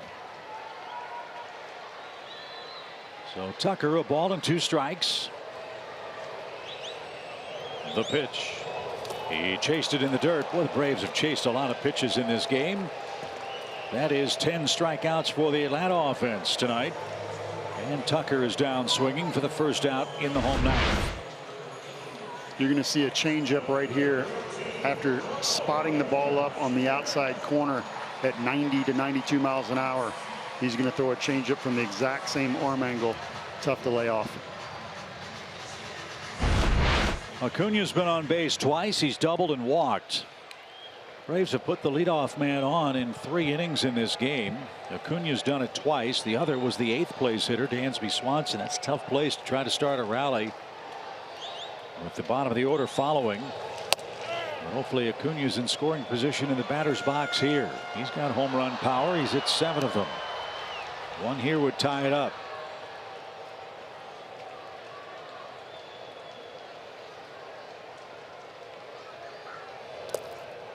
And not close, even count. What's unusual about this is your closer usually has the best stuff on the team, velocity, what have you. Archie Bradley coming in throwing mid-90s, usually throws upper 90s. You bring in Boxberger, who's now a step down velo-wise, but still has good effective velocity, great control, and a nasty changeup. And whenever I think of closers with good changeups, I think of Trevor Hoffman. He's also going into the Hall of Fame this year. Boxberger was originally a Red, went to San Diego for Matt Latos, then went to Tampa Bay. Then Arizona acquired him for Curtis Taylor after last year. That's off the plate, 2-2.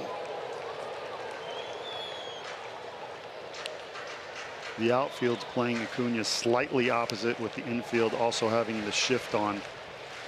A little bit confusing for me. I don't think the outfield should be shifted like that, but we'll see. Big gap in left center. Foul away by Acuna, 2-2.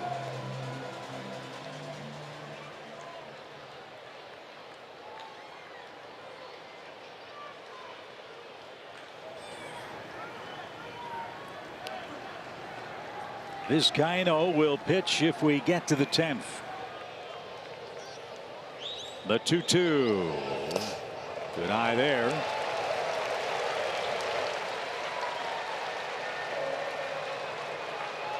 Arizona struck out 11 times. The Braves have struck out 10 times in this game. Playing with fire right there with a changeup on the inside part of the plate. Don't miss.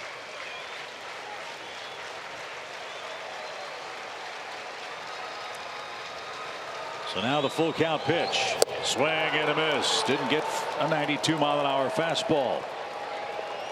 So it's up to Dansby Swanson to keep the game alive for the Braves. 2 away. Swanson walked in the Atlanta 5th. Fastball with a little bit of cut on it on the outside part of the plate after that changeup in.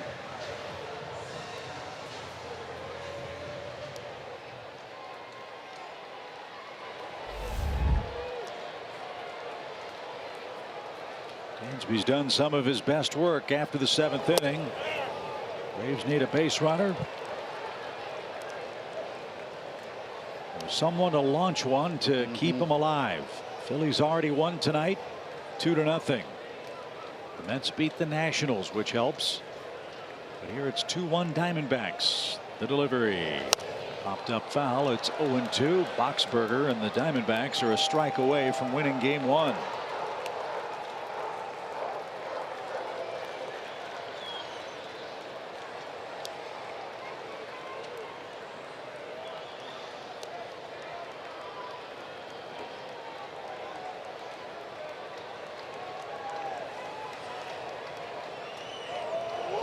And they've just won it. Boxberger strikes out the side. Dansby chased a fastball up and out of the zone.